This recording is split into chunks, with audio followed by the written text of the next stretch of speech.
Welcome to day 3 of the 30-day wholesaling challenge. This is Zach Ginn. Rick Ginn here. And in today's video, we are going to finish off strong. This is probably our most important video of the challenge. And what we're going to do today exactly is share with you exactly how to talk to sellers, close sellers, find cash buyers. But most importantly, in the end of this challenge, is going to be the exact 3 game plans. And so we're going to give you 3 game plans of if you are an in-person wholesaler with no money at all, if you're a virtual wholesaler with no money at all, or if you just want to take the Disney Express Pass option and get a deal the fastest way possible with a little bit of a budget. I think we put like $300 in there. You know, I think everyone probably should be at that. But if you got no money, we have no problem. I had somebody from Sudan and Papua New Guinea reach out to me today in freewholesaling.com. And I don't know if you ever know what's going on in Sudan, but pretty crazy stuff. They got a bad war. It's not good. And still trying to go out here and wholesale. And so, of course, some people are virtually no money at all. We want to give everyone pretty much as many options as possible for success in wholesaling real estate. And so, guys, we're day 3 of this challenge. We're pumped up for it, guys. I rarely go live 3 days in a row. But this challenge is so important. We're kicking off July as hard as we possibly can and really just trying to dedicate as much time as possible for you guys to go out here and have success in wholesaling real estate. So we have no time to waste here. So let's just get straight into it and share exactly how you guys can have success wholesaling real estate. But again, in this challenge, just do me a favor. But I can't get started until you let me know, where is everyone coming from? We need a network in the comments. This is where to talk to other wholesalers, see where everyone's at. So call them out. Where are they at? Where we got? Where are we wholesaling real estate from today? Boston? Got Boston in the house. Boston in the house. Nice. What else did I see on there? Boston, Northeast. Okay, I like that. SoCal. Tampa, Back there. Indiana, LA, Austin, Dallas, Central Florida. PSL in the house. Port St. Lucie, Seattle. Colleen. Ernest says we need some more slang, Rick. Okay. I picked that up on Monday. That's where they school me. And then I test it out on you. I try to tell them what time I'm going to drop it, although Jesus ratted me out, but it's okay. Yeah, we need a new one. He taught it to me, though. We need a new hip Gen Z slang for you, guys. We'll do it on Monday. Like, don't do it in front of here. Let them cook's a good one too. I like let them cook, but lock it in didn't stick, did it? Lock it in. You know, here I'll give you before we get started, I'll give you a new one. Are you ready? You're cooked. Not let them cook, but you're cooked. Okay, you're done for. Okay, that's a new one. You're cooked. That was even around when I was. Really? Yeah. That's like a new one. You guys are recycling old stuff, man. Okay. No, what about no cap? Okay, we'll do on cap. Okay, we'll do that a little later. But all right, we got Milwaukee, Monday Detroit. We love it. I like to watch your reaction. You're like, oh my gosh. So, guys, let's talk about it. Let's share exactly everything you need to know for success. And let's break down day 3 of our action plan guide. So we're going to talk about how to close sellers, talk to sellers, how to figure out if our deal, how much is it worth. We're going to talk about exactly how to find cash buyers, and really a precise action plan to get your first wholesaling real estate deal in the next 30 days. And so let's break this all down. Ooh, bussin'. I say we do bussin'. We'll talk about that a little bit later. Okay. like a Greyhound, right? No, not a bus. No, I have not. Scariest things you'll ever do. Okay. So yeah, It's like a moving jail. Oh boy. All right. So we're going to break down exactly the precise actions you need to get your first wholesale deal in the next 30 days. And so let's break this all down and let's share this. And so we're going to first talk about the title company vetting process. And so first and foremost, we need to use a title company in these transactions. How do you find a title company? The easiest one to do is to go inside of freewholesaling.com. Okay. Let's do some freewholesaling.com and go to zachdiscord.com and just make a post or ask, hey, in Las Vegas, where is the best title company? The best title company is going to come from just asking where other people are successfully doing it. One thing I really love doing in the Discord, and I'll show you right here. So remember, freelancing.com is the main one, but we also have a Discord community, and the Discord community is it's like a lot more younger guys and gals in there, but remember everyone's in there. But my favorite thing, I think everyone should be in the Discord because we have Friday calls in there, right? Yep. But let me share the Discord really quick. So this is the zachdiscord.com, right? And the cool part about that is if you go to zachdiscord.com, let's just go for a second around here. People are talking, right? And we got some admins, we got some awesome people in here. I wanted to skip Jason. Fast.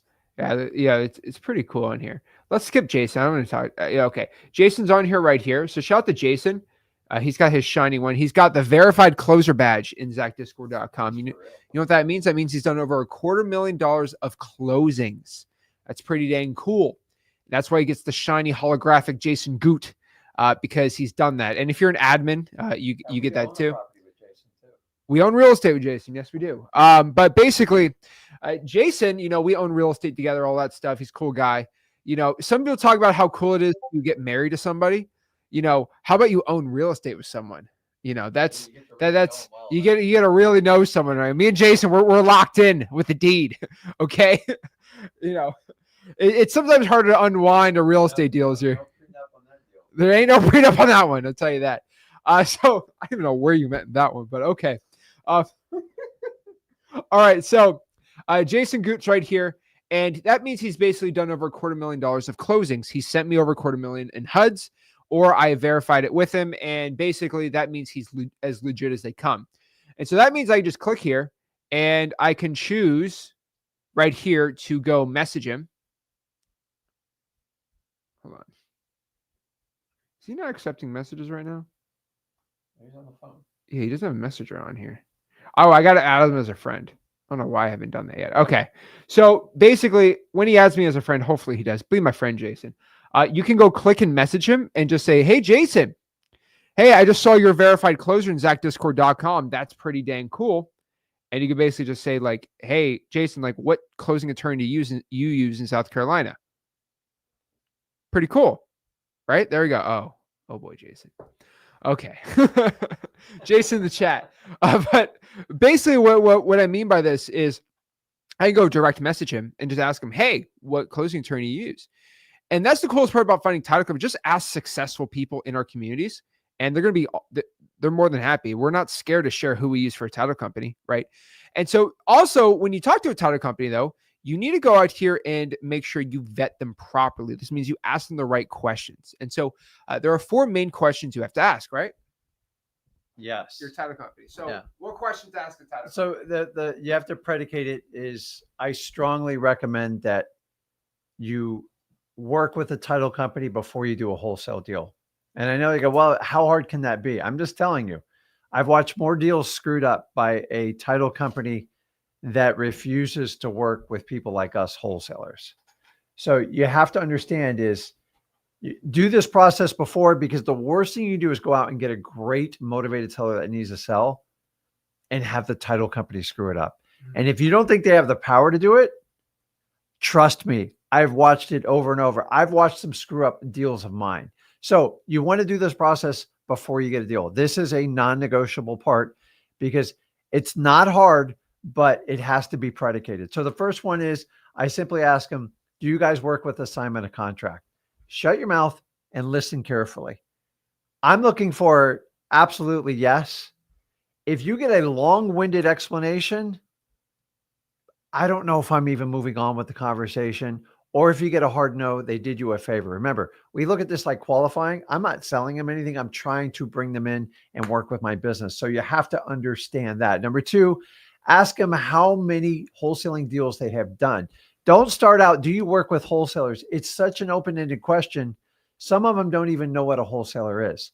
So if they do an assignment of contract, it's naturally going to lead to question number 2. Do you work with any other wholesalers? And how many have you worked with in the last year? And they'll tell you, hey, we do 20 or 30% of our business with wholesalers. Understand this, most title companies, 95% of their clients are with realtors. Do you understand that? So don't be shocked if you reach out to 3 title companies and 3 don't want to do business with you all. Why would they not want to do business with us? because some of them are just geared towards realtors, and that's how they train their employees, and they're doing you a favor by telling them you don't handle it. The next thing is I ask them, how do you handle probates? Why? Because if you're doing wholesaling, you're eventually going to come across probates. You do driving for dollars. That's how I found probates, by accident. Then I found them on purpose. Why? I want you to get me through the probate process and tell me what paperwork I need. They are an instrumental part of your team. And remember, they're the ones that will vouch for you when nobody else will vouch for you. I'm telling you, they are your third-party verifier. They're licensed and insured, and they will help your reputation. The last one is, guys, I like to work with small mom and pop title companies. Why? The service is better and there's a commitment. Why? I want someone's contact phone number. I just don't want their office phone number. I want their cell phone number. You're not going to get it from the big. There's about 4 or 5 really big title companies out there. Find someone that does business locally in your community. And remember, they are licensed for the entire state. So if you do a remote area in your state, they can handle that. And if you have a go-to person, you want to use the exact same person every time. Now, my local title company, we've been working with the same person actually ever since you've been in the business, like 9 years. Yeah. And I had a person 7 years. That's what makes your business flow real smooth. You do not want to go person to person. They go, oh, don't worry, we have 15 agents, we can handle anything. No, one person, because you're going to train them how you work. They're going to help you and they're going to warn you with any problems. So I want to find a small private company. I ask them if they do assignment of contracts. Do you work with wholesalers? How many in the past year? Do you handle probates? And can I get your cell phone number? But you got to kind of ask, hey, are you the type of person I can call on Saturday afternoon? Because that's what you need. Can I call you on Sunday? My title companies all answer their phones. It is non-negotiable. I do not have a 9-to-5 schedule. Now, they could usually answer a simple question. I don't tax them. And then you could forward them the email and then deal with them on Monday. But guys, please don't wait till you get a deal to try to figure out the title company. And remember, you need to pick the title company. They are basically the most important team member you have when you start out wholesaling. If you think you're going to use a realtor's title company or one, maybe you bought a house in the past, you're going to be shocked when you ask all 4 of these questions. And guys, do not negotiate on these questions. They are going to save you from so much aggravation. The last thing I want you to do is go through all this work, all this marketing effort, and have a bold conversation and get somebody under contract to give it to the wrong title company. Yes. Can any title company technically handle our purchase and sale agreement up from a wholesaler? Yes. But are they going to screw it up? Are they going to freak your seller out? Don't find it out after you have a deal. Find it out before. I agree. And so one thing I could tell everyone is, first and foremost, do you do assignments? Yes. How many wholesaling deals have you done? Do you handle probates? And who's my contact person? Simple. If they can't answer, I've had so many people struggle.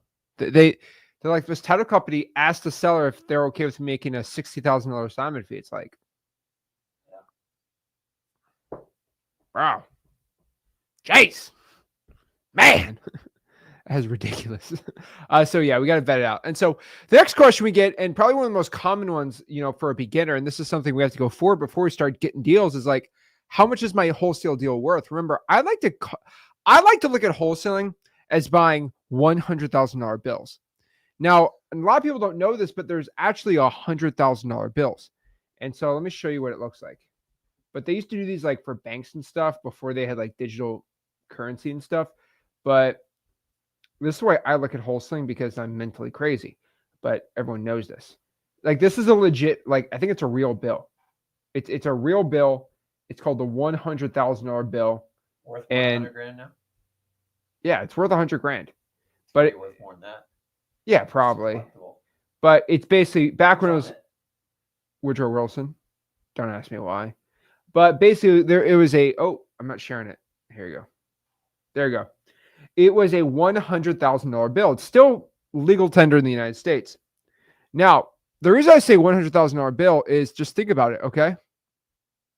It's very, very, very interesting. But it's like, okay, how much is that $100,000 bill worth if they printed those like today? They'd be worth $100,000, right?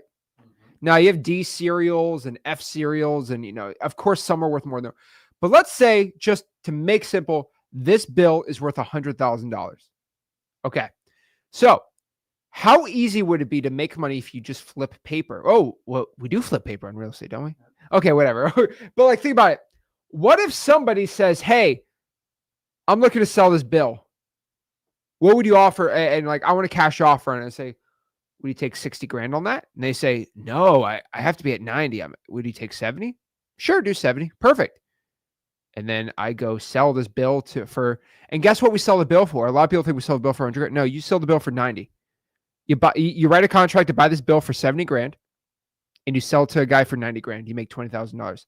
The guy who bought the bill for me still's making money. I'm still making money. Everyone's making money. And I know that sounds like, oh my gosh, I'd rather do that because it's almost guaranteed how much it's worth. The reason why we make money in real estate is because we find untapped opportunity. And so the hardest part is figuring out sometimes what the house is worth. I looked at it's a $260,000 bill. We're going to lock it up for $230, sell it for $240 and make 10 grand. That's why I like to think of it, because like, if you know what it's worth, going to negotiations, you just got to be below that. Boom. It's super straightforward, right? I would love to have one of those $100,000 bills in a frame. Yeah, they're probably, what do you think they're worth? They're probably worth like double. Some rich guy uses it as a flex. Well, they don't print them anymore. I like that. That's pretty cool, man. It just, guys, listen, think about if you go to a garage sale to learn the art of how to flip something. Gary Vee talks about flipping Beanie Babies, and some of you guys do video games. This shoe market thing is nuts. Like, I hear about this all the time. I'm just in shock what some of these the shoes, but like, how many shoes do you got to flip? And so I like to find the biggest asset class. What is bigger than real estate? There's just really not, other than flipping corporations and doing stuff like that. I guess private equity, that's it. Yeah. So, but you can't do that on any type of scale. If you consider public land, then no, real estate's the most valuable thing. So make a choice. So if you bought little trinkets as a kid, you had that entrepreneur blood, then wholesaling is the absolute perfect fit, because why not do something of like a bigger scale so you can get the economies of scale to do it? Because I think the shoe thing is actually really cool. And don't get me wrong, I think watches are cool too, but like it's very set, and you can only scale it so much and make so much. And remember, we're dealing with the human problem.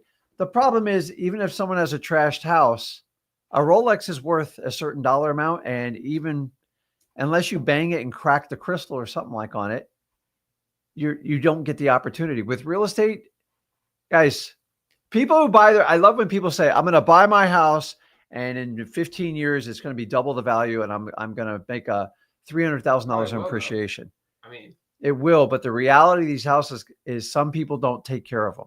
And the ones that don't take care of them, sure.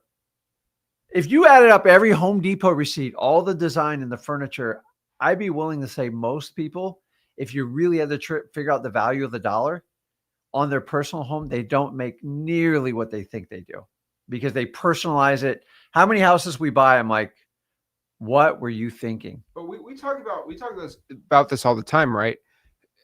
Anyone who gets into flipping things, right? Gary Vee type style, all this stuff, right? Look at all the things people flip. People flip cars. The people that make money flipping cars usually are going to be cheaper cars, because you ain't flipping big Lamborghinis because the price goes up, right? Alex, Minio guy, we actually interviewed him Monday. He used to flip watches.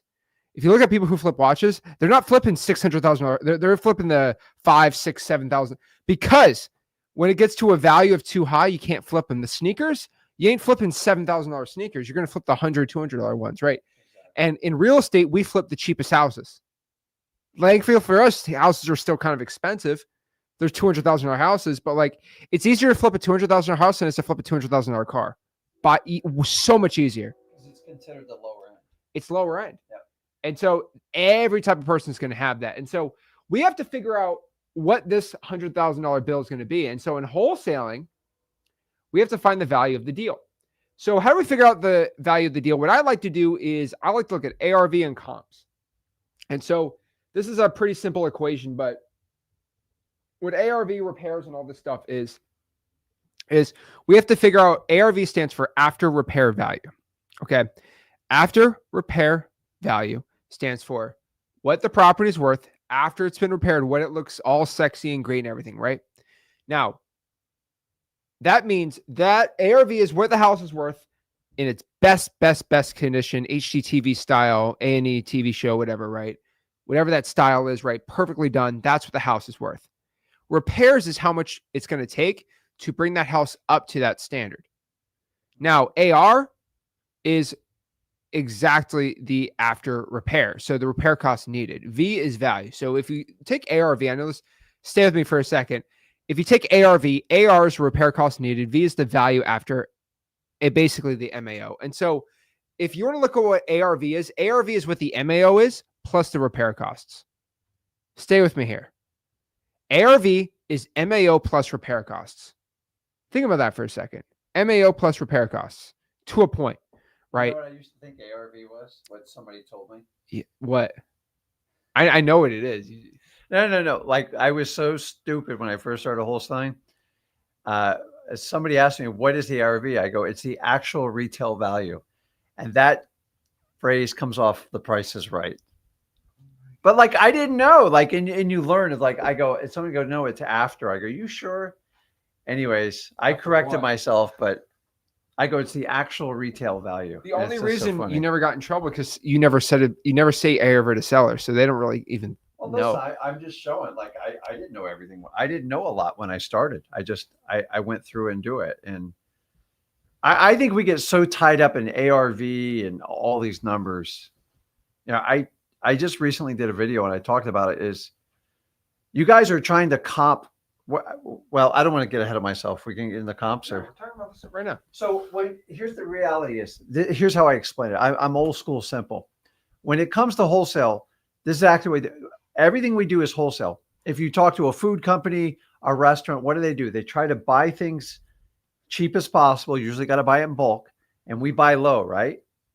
And then the only difference is most places like a restaurant, they're going to want to sell retail, right? Here's the truth of a wholesaler. And this will give you much more clarity on when you do comps. If we buy low, we sell medium. Why? We want to exchange speed and lower our risk. Some of you guys get so obsessed on getting that retail comp. Does it really matter to get that last 10 to 12% of the comp? I've seen people fight for days for it. And here's what I found. If you spend too much time and energy trying to get that perfect ARV, number one, you're not getting in that position. You should know it, but it's a parameter. You stay on the lower side. If you get more, that's great. And here's the truth. The longer you spend on the comp, the worse the comp's going to be. You know why? Because the data tells you what the comp is. You didn't accept it. And you're going to know, I got it under contract for this. So then you go out and seek. Have you ever had that friend or family member where, like, they'll ask 10 people the same question? You know why? Because they don't like your answer. They're going to wait till someone complies with the answer that they've made up in their head to make sure you conform to it. So I find if you spend like hours on pulling comps, you start cherry picking them. So you ignore the data, which is the truth. And then you tell yourself a lie. And then you get in this ridiculous circle. And after you call 30 cash buyers, what do they all say? You paid too much for the property and you don't learn your lesson. So I'm just telling you, buy low, sell medium. Know the ARV, but like, don't obsess about it. ARVs, in my opinion, were actually designed for fix and flippers, people want to fix them up, and realtors who want to list the property. So if we're buying low and we're selling medium, why is everybody so obsessed hanging on the top? The reality is most of you are overpaying for your properties because you're scared to do the hard part and get that no out of the way. And we teach the other way. I just want to give you a mental picture of how comping goes. I just got to be within 10, maybe 12% of it. A realtor listing it, think about them. They just want the highest number. So the more time you spend chasing a comp, the more unreliable, and it's going to shake your confidence and you're going to waste a ton of time. Get the comp. It's usually a range. Pick the lower side, get it as low as you can, and then get it out to your cash buyers. Some of them you'll be shocked you'll get more than you thought, and others you'll have to renegotiate. You're never going to get it exactly right in wholesaling. So buy low, sell medium, get the ARV, but don't obsess over it. I agree. And so let's talk about finding the values and everything like that. So ARV, what the product thing's worth on its best day, repairs the repairs. So let's break this down comps. So comps are short again for comparables. So when we look at a property, let's say we have a 3-bedroom, 2-bath, we want to find other 3-bedroom, 2-baths. Pretty simple. If it's a 2-bedroom, 2-bedroom, 2-bedroom, 2-bath, look for other 2s, right? So we say 3, 2, 2, 1, 3-bedroom, 2-bath, 2-bedroom, 2-bath, right? Simple, right? I like to do plus or minus 250 square feet. So what I mean by this is if our property is 1,250 square feet, I'm going to look at comparable properties that are anywhere from a range of 1,000 square feet all the way up to 1,500 square feet. Build range, plus or minus 10 years. I mean, you could probably increase it a little more. Some people get too crazy on that. I've never been the craziest on year built, but it's still important to have. So decade to decade usually. So if a house is built in 1994, I like to look at 1984 to 2004. Now, once you hit like 2010s, I don't really use that rule anymore. But they honestly, like, if I was buying a new house to live in, like if I'm talking about like a mansion, because I'm only looking at mansions now, rich people problems. But if I'm looking like a mega nice, like 15-bedroom house, mega mansion, I'd rather take a mega mansion built in 1992 than one built in 2020, by far. I just think the way they built older houses to a point. I mean, some are better, but like some of these younger houses are just like built so bad. Like, you've seen Living in Miami then? Those mansions are like insanity. Yeah, but they're all brick built in 1962. But I'm talking about the modern ones. The modern ones are pretty sick. Go to New York. I mean, you got to. Oh, that's all. That's not even a house at that point. But yeah. So again, plus or minus 10-year built range. Same subdivision. That's an important one. We talk about subdivisions a lot, but that's basically how the property appraiser divides areas in a city or county. And then what you want to do is calculate a mean or average price per square foot. And so let me show you how to do it the right way. So let's go inside of, we could use a freeway and a paid way. And so let's just use. We also have to put proximity in there too. Subdivision. Yeah. So I just use subdivision. So for sake of time, you can use Zillow, Realtor.com for free. If you're going to use a software, again, everything is kind of included on Xlead, so I'd probably go do that. But let's go to Xlead real quick and just comp. Hope this video doesn't get in trouble. Everyone likes to get Xlead in trouble here. First time I share, it's got the free skip tracing, so it kind of gets in trouble there. All right. So here's Xleads. So let's just comp a property in Las Vegas. They have a Las Vegas in New Mexico. Oh my gosh. All right. Apparently. All right. Let's find a random house. Filter it out. This ain't the version 3 beta one, right? This is just the demo one. Correct. Okay, cool. I do not want to show what we're cooking here. Let's just do a vacant house. So yeah, we had one we were checking out the beta on here, but okay. So let's just do this house right here, okay? So if I want to figure out what a good offer price is going to be, so let's not show the skip tracing on there. The free unlimited skip tracing. Bum. All right, so let's say we want to figure this out. So Xlead is automatically going to tell you a couple things. It's going to tell you the retail value is around $263,000 on this house. It's also going to tell you that there is a probate. Oh, there's a probate. Ooh. Dang. If you have the Pro or X plan, it just tells you if it's a probate now. That was a new mini update. We want to do that before version 3 come out. I'm not going to tell you why, but this is a precursor to version 3. So version 3 of Xlead's coming out within 45 days, I think. But basically, if you have the Pro X plan, the Deal Ninja AI is going to tell you this is a probate, and it was an internal probate transfer, not a market sale. So that's an inherited property. Free and clear title, pretty cool. And then it looks like there's multiple liens on their house. So that's pretty cool. And so if you just want to know how much to offer to a motivated seller, Xleads on the Pro and X plans, we just literally have the AI do all the work now. Pretty much it says if it needs light repairs, offer 189, medium repairs, offer 179, and heavy repairs, offer 164. Okay, there are your starting points for your offers. And then obviously you can go to Deal Ninja AI and say, hey, it needs a new bathroom, list this and this, what we list it for. If you just literally tell it, it will tell you that too. So it's pretty cool. But yeah, that is literally what I would just offer. And if a property's ARV is 263 and it needed like 40 grand in repairs, I think 180 is a great offer. So like this AI is really kind of on the point on the offers. We've kind of worked pretty hard on it. And we actually have some cool stuff on there. There's a little transactions tab now. We got the probate information and all this stuff on the lien. This is just the lien section. But pretty much just all in here. It's pretty dang cool. It looks like it changed from Donna to Philip Harris. So intra-family transfer, pretty cool. But if I want to comp in here, all I'd have to do is just comp. So let's go here. Oh, Lord. What did I do here? There you go. There you go.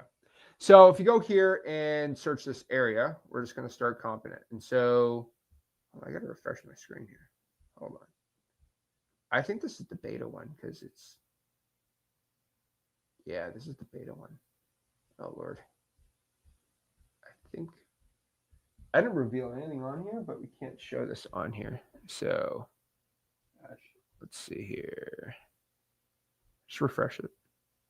There we go. Okay. So, all right. Is this refreshed? Yeah. Okay, cool. I don't think I'm supposed to show. That's like the raw version of it. Okay, whatever. All right. So if we're going to do comps, we're just going to click comparables and we're just going to let them comp. So our said property here, if we just want to comp it, is going to be 2-bedroom, 1 bath, and 1,184 square feet. So that's pretty good. So 2-1, and let's check it out here. So it was built in 1938, which is going to be kind of tough for comps. Again, I'm going to use 1950s comps. Again, be mad at me. I don't really care. And lot size, so pretty cool. Okay, so let's go out here and do this. If this is a 2-1, we're just going to do, we want 2 bedrooms, 2-1s. We just want to look at other 2-1s in the area. Distance 1 mile. I like to do, there's no other 2-1s. Oh man, that's rough. That's a small place. That's a small place. So I guess it's the smallest house out of all of these. So if we can't find the same similar better baths, we're going to have to go out here and, yeah, okay. Oh, I see the problem. These are, you just got to do 2. Yeah. Okay. So there's no 2-1s. This is only 2-1 literally within a mile, which is absolutely insane to me. Let's do sales for the past year. These are all 2-2s. You got to be kidding me. All right. So let's do, I'm going to do half a mile just really quick. And we're going to see just a simple snapshot of where the comparables are on this said property right here. And so you can use the same thing for sale. It's just a little more work. But okay, let's share it. So if these properties sold this year for $385 and $270, let's look here. It's about 1,300 square feet. That's within our range. That's not bad. Built in the 60s.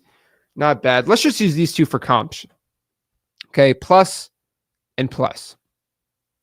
That gives us an average square feet of 228. Pretty simple, right? Average square feet of those said properties. Looks a little crazier. Let's do a mile. Let's expand it and see if we can find any similar properties. Let's look at other 2-1s. I don't want to mess with anything that's not a 2-1. So this one was anything low. Okay, these are low square feet. We can look at these two. This one was a 2-2. Not too bad. Let's add these up. Okay. And what we add any more on these? 1.75. Never seen that for bathrooms. Where? Oh, yeah. I gotta look in that one. I like that one. This is a good 2-2, 2-1. Obviously, you just want to make sure it's single family properties only, but these are all single family properties. Listing status, you can go by MLS data, public records, active solds. You can even go like in the lot sizes, which is cool. Any liens, AC, pools, porches, all that stuff. I mean, we're going to add AC. So let's just, I'm okay with those, right? Selected. Oh, I deselected them. Yeah, whatever. Okay, we're going to add this one. We'll add that one. We'll add this.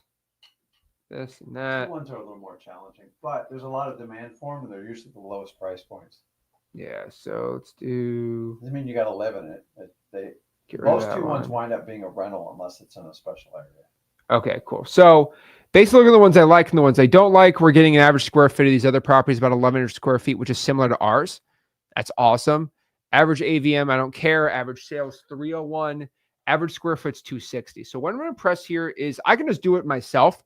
All I can do is multiply 1,184 by our average square feet, which is 260. That comes with an ARV of 307, which is interesting here.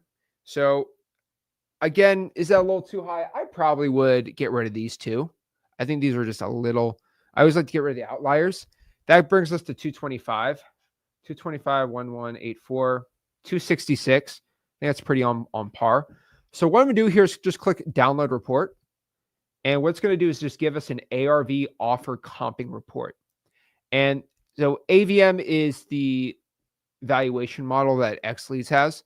And so it's basically an ARV. It's not ARV perfectly, but it's the valuation model that we have.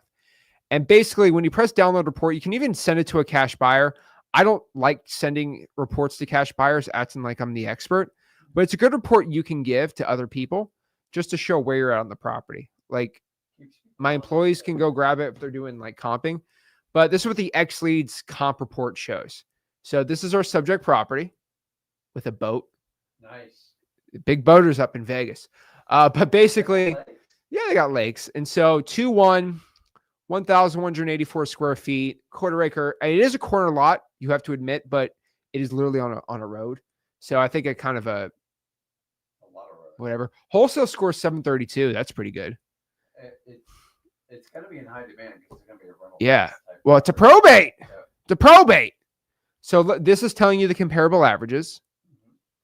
And then days on market, 171 on average for these. And it's going to give you the subject properties we're comping with. Right? This one's 204 square foot more. This one's less. Compare them here, right? Year built, sold, and get all the features. That's really cool. And it kind of gives you all that information. And boom, you got your comps. Yeah, a lot of energy on the comp. So guys, that's what I'm saying is I like to use it. I don't know if you can pull up. When you pull up the Xleads, even if you have the basic plan, you can get the Xleads Insights, and it gives you the retail. It just says retail to simplify. Yeah. It gives you a wholesale score. Why is that important? I'm not comping that property until I find some sort of sign of motivation, because if not, you're going to be a realtor all day. So if the retail value is 300 and they're telling you need to get it under contract as a wholesale for 210, when the seller comes so to wholesale number, score for the basic plans, go. 171 on this. So when I'm talking to my sellers, I have this right in front of me, and I gotta be honest with you, this was like some sort of code when I started wholesaling. I'm like, how do I know what to offer them? Like, you just got to buy it less than what a cash buyer pays for it. I go, thank you so much. So if I had this, oh my God, it would have changed my life. So when I talk to him and a seller goes, well, Rick, I have to get $430,000. Listen, I know I'm probably not spending a lot of energy with this seller. I'm probably not even going to I'm just going to dig and see if there's any motivation to move on. Now, if I get to them and they go, listen, Rick, I could probably let it go at like 185, something like that. This is something worth pursuing as long as there's a motivating factor. And it just tells me, do I play ball with this person, or are they wasting my time? See, because you know more than they do. And it's like playing poker. But if someone wants $500,000 for a $150,000 house, I fold and I just move on until something changes. Now, if I get them close, I don't want you to take that wholesale score and go, if I don't get it under that price that Rick said, then it's not a wholesale deal. No, remember, there's more variables that come in. What's the condition of the house? Is it a probate? What's going on? Is there a will? It just tells you, do I move forward with this client or not? Period. Now, the next one is, if you guys have like the X plan or the Pro plan, you can use the Deal Ninja Insight, and it'll give you a range. If it's in good condition, you can do this. If it's fair, you can do this. And if it's poor, you can do this. It helps you structure an offer and get into a negotiation. And finally, the last part, which we're just showing you, is the comp part. That's kind of more of the the realtor-ish. And I'm only going to spend time when I have something either under contract, close to contract, and I have to anticipate what I can sell it for. And I'm still not going to spend a ton of time on it because it's not going to change. You have to fight to get that lowest price. The other way I'd use the comparables for, if you want to do a wholesale deal, maybe you want to partner up with me and Zach or do something like that. And that would be really nice to know what number you get. And even a wholesale deal, we're going below the retail price so we can move it so we don't get hit with a lot of holding costs. So the order is Xlead Insights. Everybody has access to that. And I use that part as your MCTP qualifying because I don't want to waste time with people that just want to sell a house. The next one is if you could do the Deal Ninja AI and the X and Pro plan, it gives you a varying range based on the condition. Once again, you don't need to know everything about real estate. You just need to know if you can play ball with them.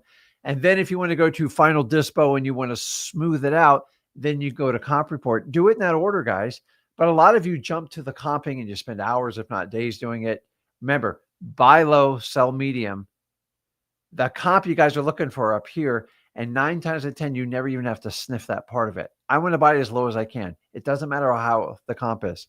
And for those of you who try to use comp as like your leveraging tool with a seller, you're missing the biggest point of wholesaling. You have to connect with them. You have to help them solve their problem, and that's what you want to do. That's how you get the best deal.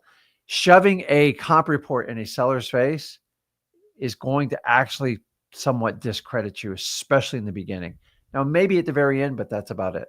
There you go. So if you want to figure out how much to offer the seller, I would just first and foremost, the Xleads one is just going to be the quickest, simple. Like for a beginner, use the light, medium, heavy, and Xleads. Boom, done. If you don't have Xleads, you can use we actually have a free AI one. It's pretty cool.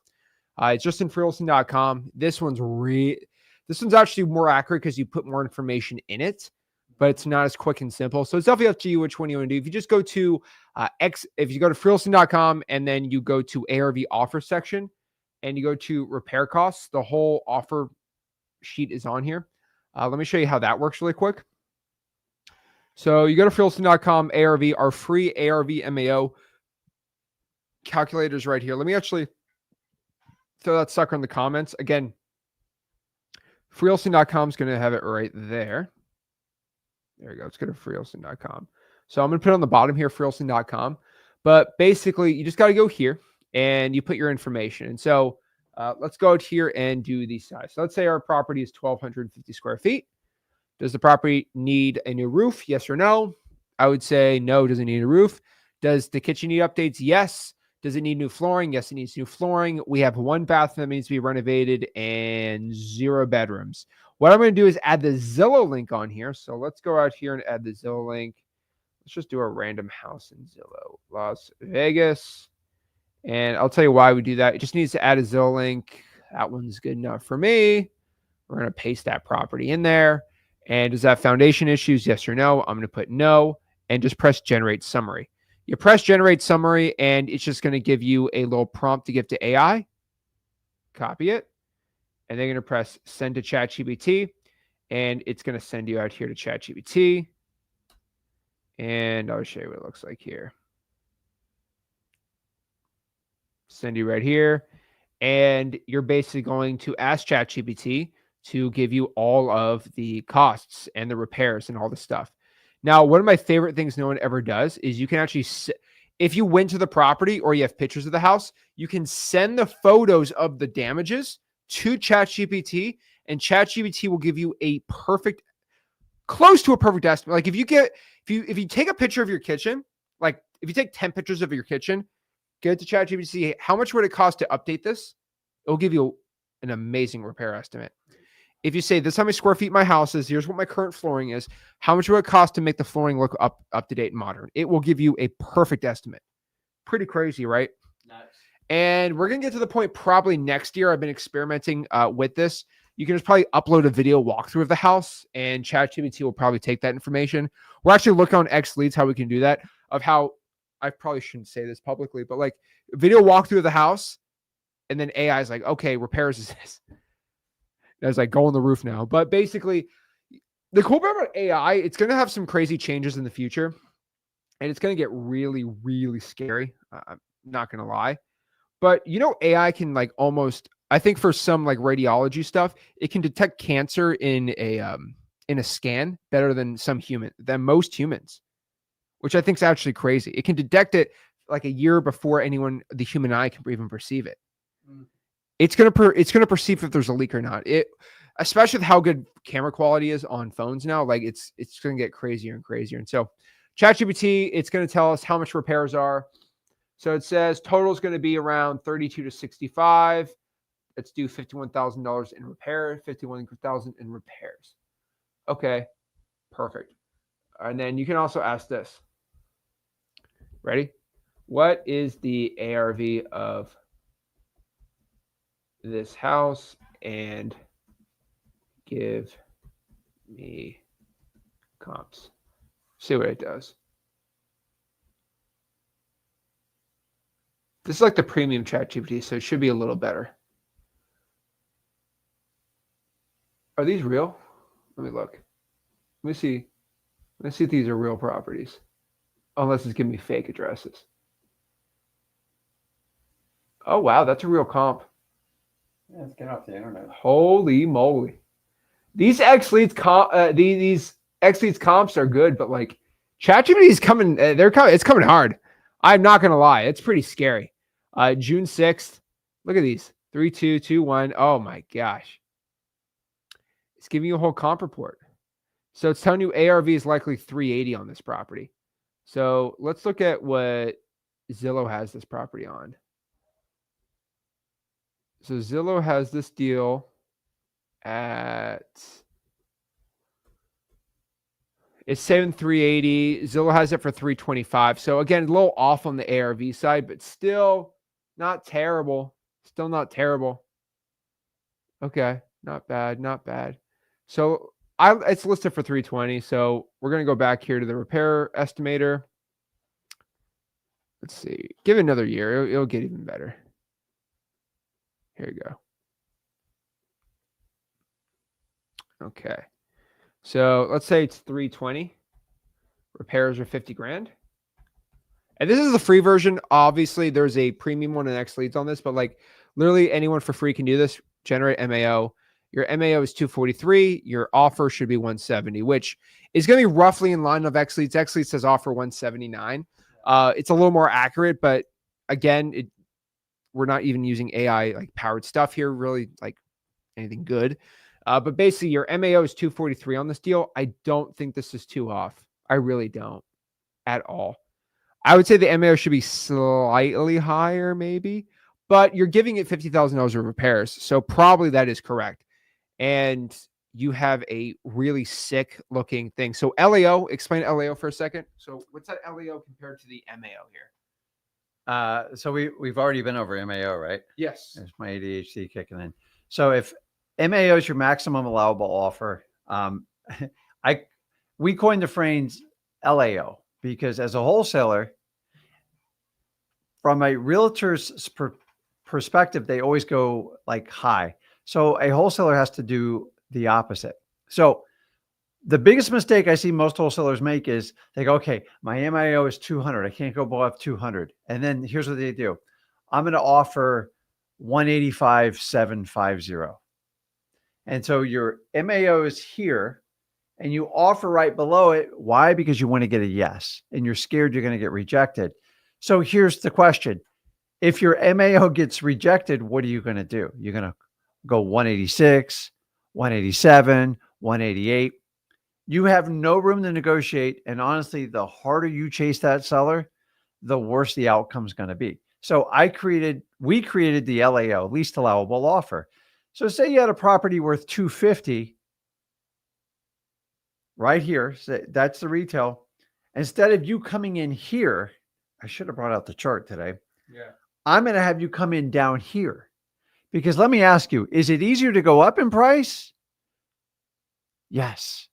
But the problem is you have to have substantial changes in it. So say the property's worth 220 and I come in at 130. Why? Because it's simple. Do it a little bit above half, 55, something like that. And the reason I do it is, first of all, I'm probably going to get a no. We all agree on that. And then what happens is they're like, why did Rick come in so low? Now, you have to build rapport, you have to connect with them, and they have to trust you because it's going to go a little bit backwards. But my goal is to get a deal and remove as much stress off the negotiation as possible. When you do that, we want our sellers to react. You respond. So when a seller reacts, you go, Rick, that's crazy. I could never sell it for that low. I cannot go below 150. I already spoke this over with my wife. Dude, I just saved you 2 weeks of negotiations. Every one of you are trying to guess what your seller is. Stop guessing. I learned the hard way. I used to ask sellers after I closed. I go, let me ask you, would you have taken like 130 for it? He goes, yeah. I just paid 160. And it happened over and over again. I go, I got to stop trying to guess what they want. So I rather come in low, have them counter. A counter is usually a reaction. And then you got to build it back up and go, I didn't think so. There's all sorts of techniques. We teach it at freewholesaling.com. And think about this. When I did that, instead of me going up here and chasing them, I go down there and they go, uh-oh, I'm going to have to see if Rick will come up to me. So they have to chase you a little bit. I'm looking for signs to reinforce if they're actually motivated to sell the property. Motivated sellers want to get it done. They don't want to give it away. I agree with you on that. But if you chase them, let me tell you what, if it's worth 220 and I offer 185, they're like, my God, this guy's, I would have taken 150. Let me try higher. No, Rick, I can't take less than 210. And so it will give you signs of what's going on. And honestly, I know it's uncomfortable, but if you do the hard up front, it comes much easier to sell your contracts. I agree 100%. So let's break this down here too. So that's how you figure out what the property is worth on an offer side. So use the MAO calculator, use the Xlead one. I mean, they're both literally going to be perfect for you. So, I mean, just take the action, guys. That's what I'm saying. So next part here is now we know exactly confidently how much to offer. We're going to start talking to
There we go.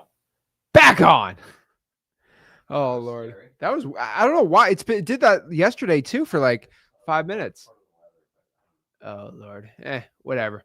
They ain't going to stop me. Hey, it ain't that easy. So let's keep talking. Let's break this all. So talking to motivated sellers, right? Again. So again, when you talk to motivated sellers, it's not the most complicated thing. You just have to speak to them. Okay. Just speak. That's it. And so what I'm going to tell you is just stop being scared talking to motivated sellers. Be relatable. All right. Don't sound like a salesman and just focus on the script. You're like an actor speaking a script, but you're kind of going from there, right? So what I'm going to tell you is once you find somebody that says, hey, Zach, I'm interested in selling my property, you're only going to ask 4 simple things. MCTP. MCTP. So if someone says, hey, I'm looking to sell my property, all you have to say is, okay, and say MCTP. So MCTP stands for motivation, condition, time frame, and price.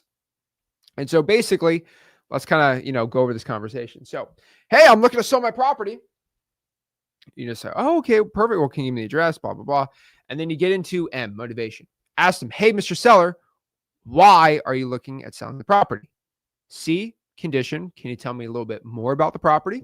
Right? You want to see if there's any repairs being done or anything like that.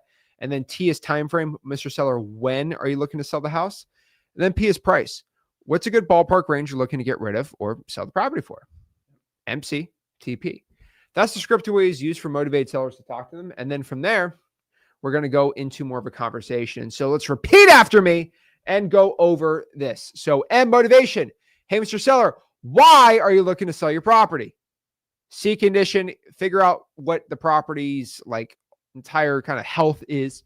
How's the flooring? AC repairs. You don't have to be someone that's like, oh my gosh, you're kind of going down. You're like a general contractor. Like you don't act like that, right? Just get to the point, go from there. Time frame, when are they looking to sell the property? P, price, what price are they looking to get rid of it for? So again, you sound relatable, you're going to get the results. Now, this is kind of the acquisition section, right? This is when we actually get properties locked up. But this is really when we go from somebody who says, I want to sell, to a signed contract, right? So this is how we acquire contracts to sign and basically buy the property, and we sell them to a cash buyer for a profit. You're not a typical salesperson. Do not act like a sales guy. Okay, that's a terrible, terrible idea. You're just, I say, a mere qualifier. Like you're a guide. All right, you're guiding them through the process. You're qualifying to see if they really fit. You're not trying to close somebody. A lot of people are really getting this closing thing. Like you should close, the best acquisitions guy. Like you're just guiding them. I always say marketing is the most important one, but that's just me. That's how I go. And then if you're really worried about what to say, objections, to a point at freelisting.com, we teach you how to do it. And so really stop freaking out. Now, you were just speaking to sellers. You're qualifying. Honestly, most of qualifying is asking questions, and we just give them an offer to buy their house. You don't sell. You're a guide through this entire process. The most stressful part in wholesaling real estate that I've always found is people turn wholesaling into this high pressure stakes type thing. Mm-hmm. You can walk away from a deal, no problem. You can just walk away. You can always go back and get it, like CRM style. The thing about it is you just have to speak to the seller like a regular person. And you're going to stop being all freaked out and stressed out. Some people do that. They get all stressed out. Don't be nervous, guys. Yeah. And so what is the difference between acquiring contracts and marketing? Again, marketing is about finding people who want to sell. Acquisitions is the art of getting signed contracts from motivated sellers.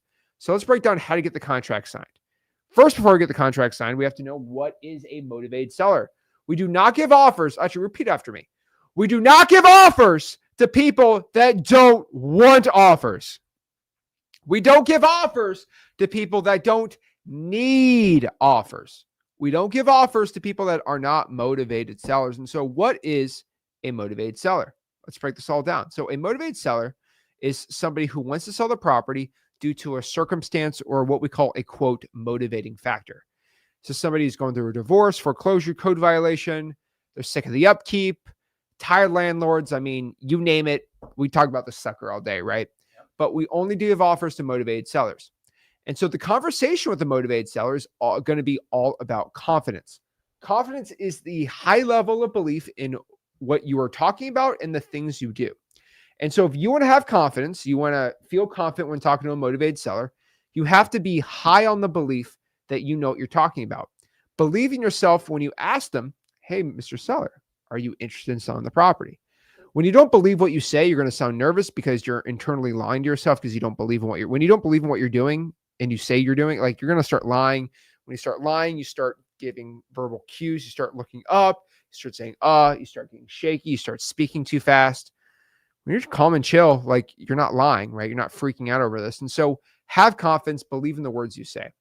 And one of the biggest problems I see with confidence is you don't believe in the things you say, or you don't even know who you are and all these things. And so how do you gain the most confidence? There are 3 statements that I found in talking to motivated sellers that if you know these internally, you're not going to be nervous. You may be like, Zach, what are you talking about? Let me tell you. Number 1, if you know who you are. That sounds pretty dumb. But if a motivated seller asks who you are and you don't know how to answer it, you're going to be like a blobbing mess. And so what you're going to do is somebody asks you who you are, write it down. My name is Zach In, and me and my partners are looking to buy some houses in the area for cash. That is literally who you are. Done. If some people can't even answer that question getting started in wholesaling. It's crazy. Answer it. Next question. What do you want? What do you want? I want to buy some houses in the area for cash in the city. Okay. Now the next one is why do you want to do it? If you don't answer that one, I've seen a lot of people get in trouble on this one. Why am I looking to buy properties? Me and my partner, we're looking to buy properties for rentals. Sometimes we buy it. Sometimes we flip it, right? Really depends on the type of property. So let's go over this one more time. Who you are, what do you want, and why do you want it? That is going to be your most stressful questions you're ever going to get. And the seller doesn't even have to ask those questions, but if you know them already, you're going to be way less nervous. It's crazy. So many people get so stressed. It drives me nuts. But like, if you know those 3 questions, you're already going to start. You're going to sound so much more confident.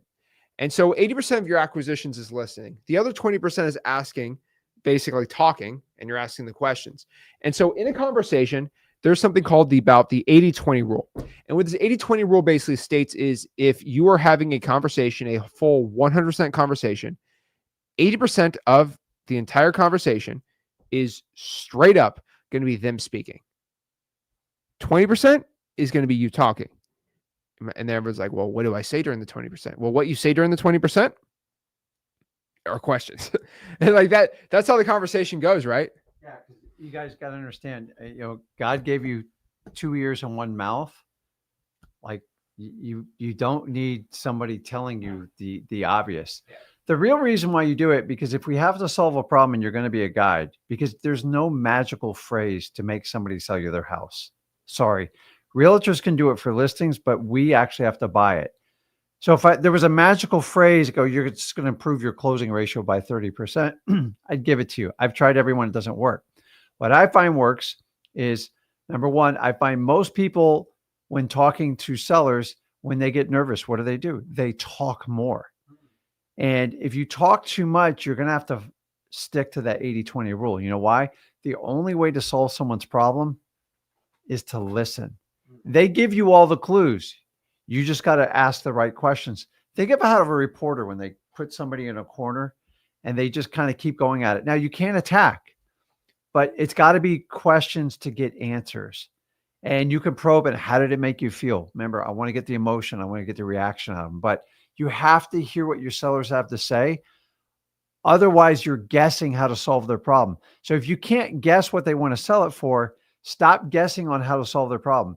Just because someone's in foreclosure, you got to find the story behind it, and they will give you the clues on how to solve the problem. But the only way you can do is by listening. So if you talk too much because you're nervous, number 1, recognize it, practice it, and go, hey, Rick told me 80-20, 80-20, 80-20.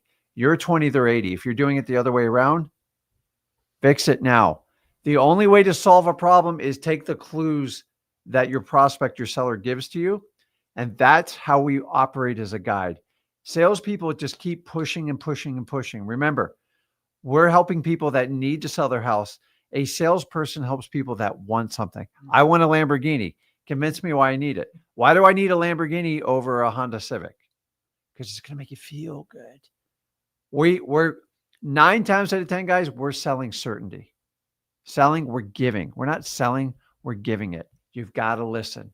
They'll give you all the clues. You just got to harvest it from them. If you do all the talking, you can't solve the problem. Oh yeah. There we go. So that is exactly, the kind of the conversation guide. What I'll tell you is you should avoid at all costs bad words when talking to sellers. I like to say avoid the word investor. I call it the I word. Avoid the C word. I call that contract. I don't like to say the S word, which is sign. Remember, I don't really like to even say any real estate lingo to motivate. So, yeah, they call them trigger words. But you don't want to say, oh, I'm an investor. Investor still has a bad connotation. Don't say the word contract. Say the word agreement. So I would replace investor with buyer. Hey, I'm a cash buyer. I'm buying houses for cash. Contract, change that with agreement. Sign, I like to use autograph. And then any of the real estate lingo, I don't even use that. When you talk to a seller says, you're wrong about how much you want, let me show you the comps, the ARV. And, oh, man. Your only lever then is price. Once you go to the comp, you're stuck. Now, occasionally you can rationalize. I mostly find it with like landlords you have to do it with. But individual homeowners, you throwing a comp, like you're now in realtor mode. The comps say, listen, there's nicer ways to say it. If you're using the word comp and showing a report, you're not wholesaling. It's just the truth. It doesn't mean you don't know the numbers. It's how you communicate back to them, because you can disrespect them. You can get upset with them. If you do that, they're not going to trust you. They have no confidence in you, and they're going to go to the next person. They feel that doesn't insult them.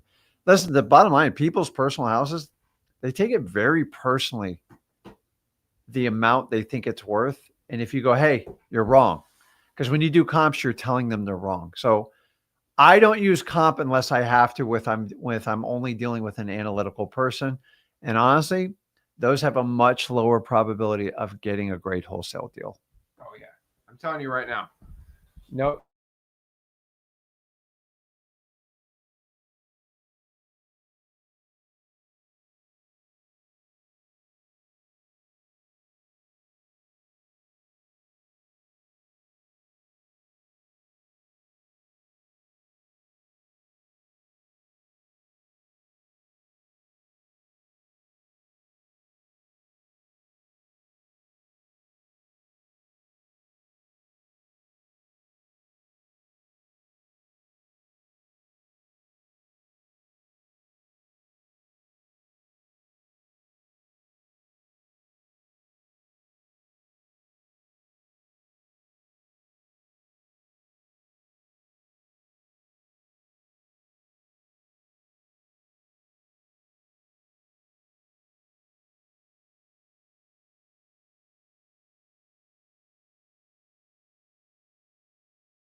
There we go.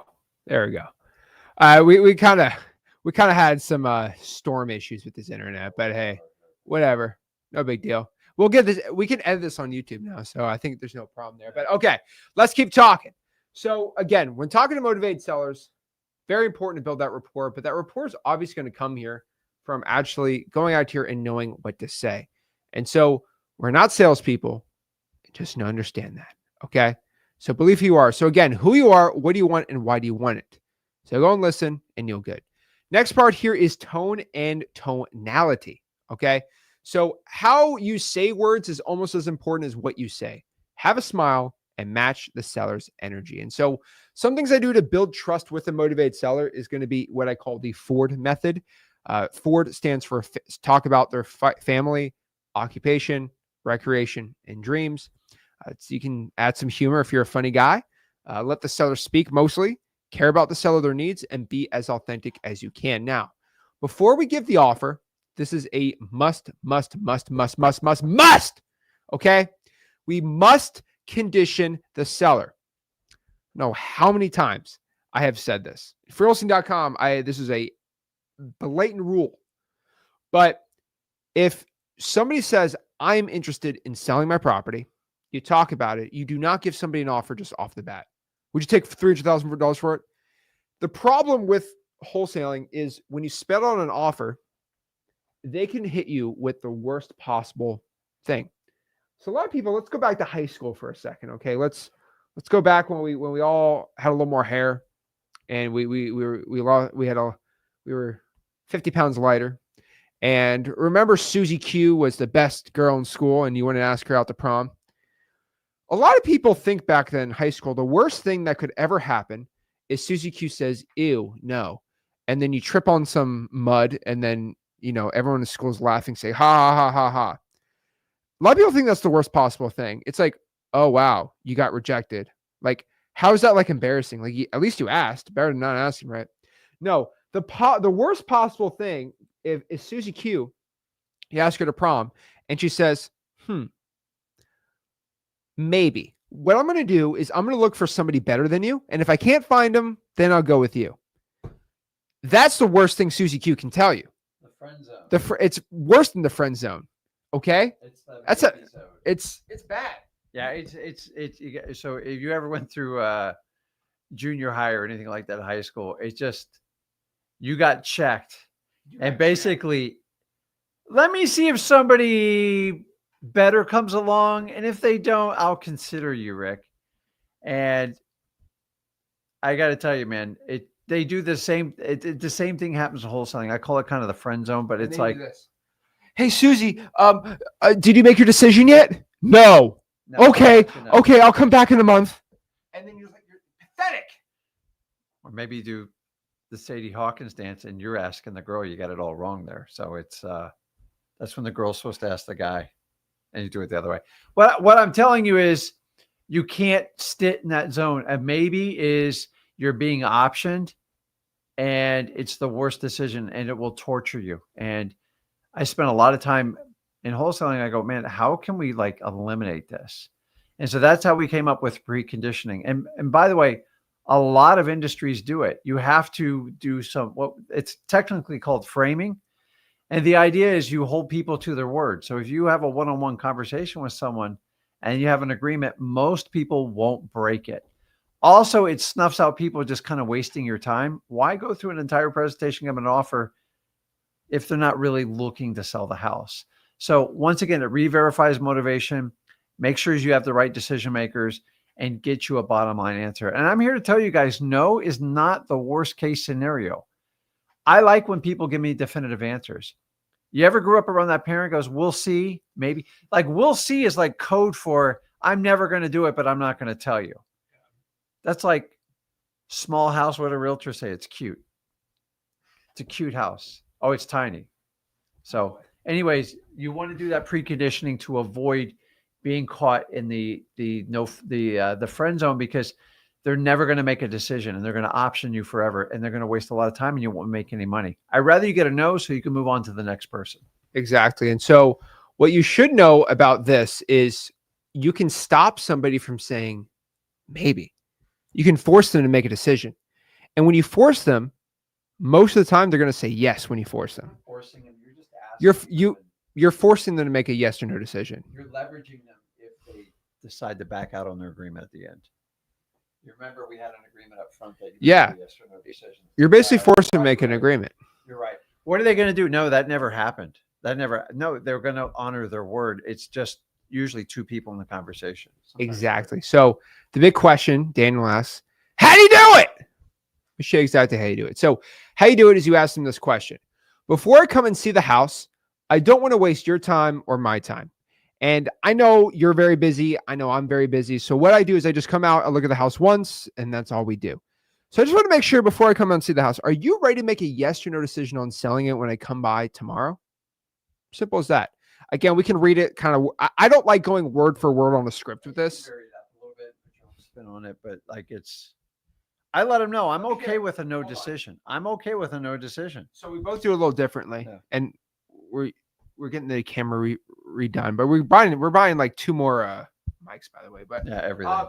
How do you go about the conditioning? Because it's a little different than me, but it's the same thing. It's got to be natural. What's yours? Mr. Stellar, I tell you what.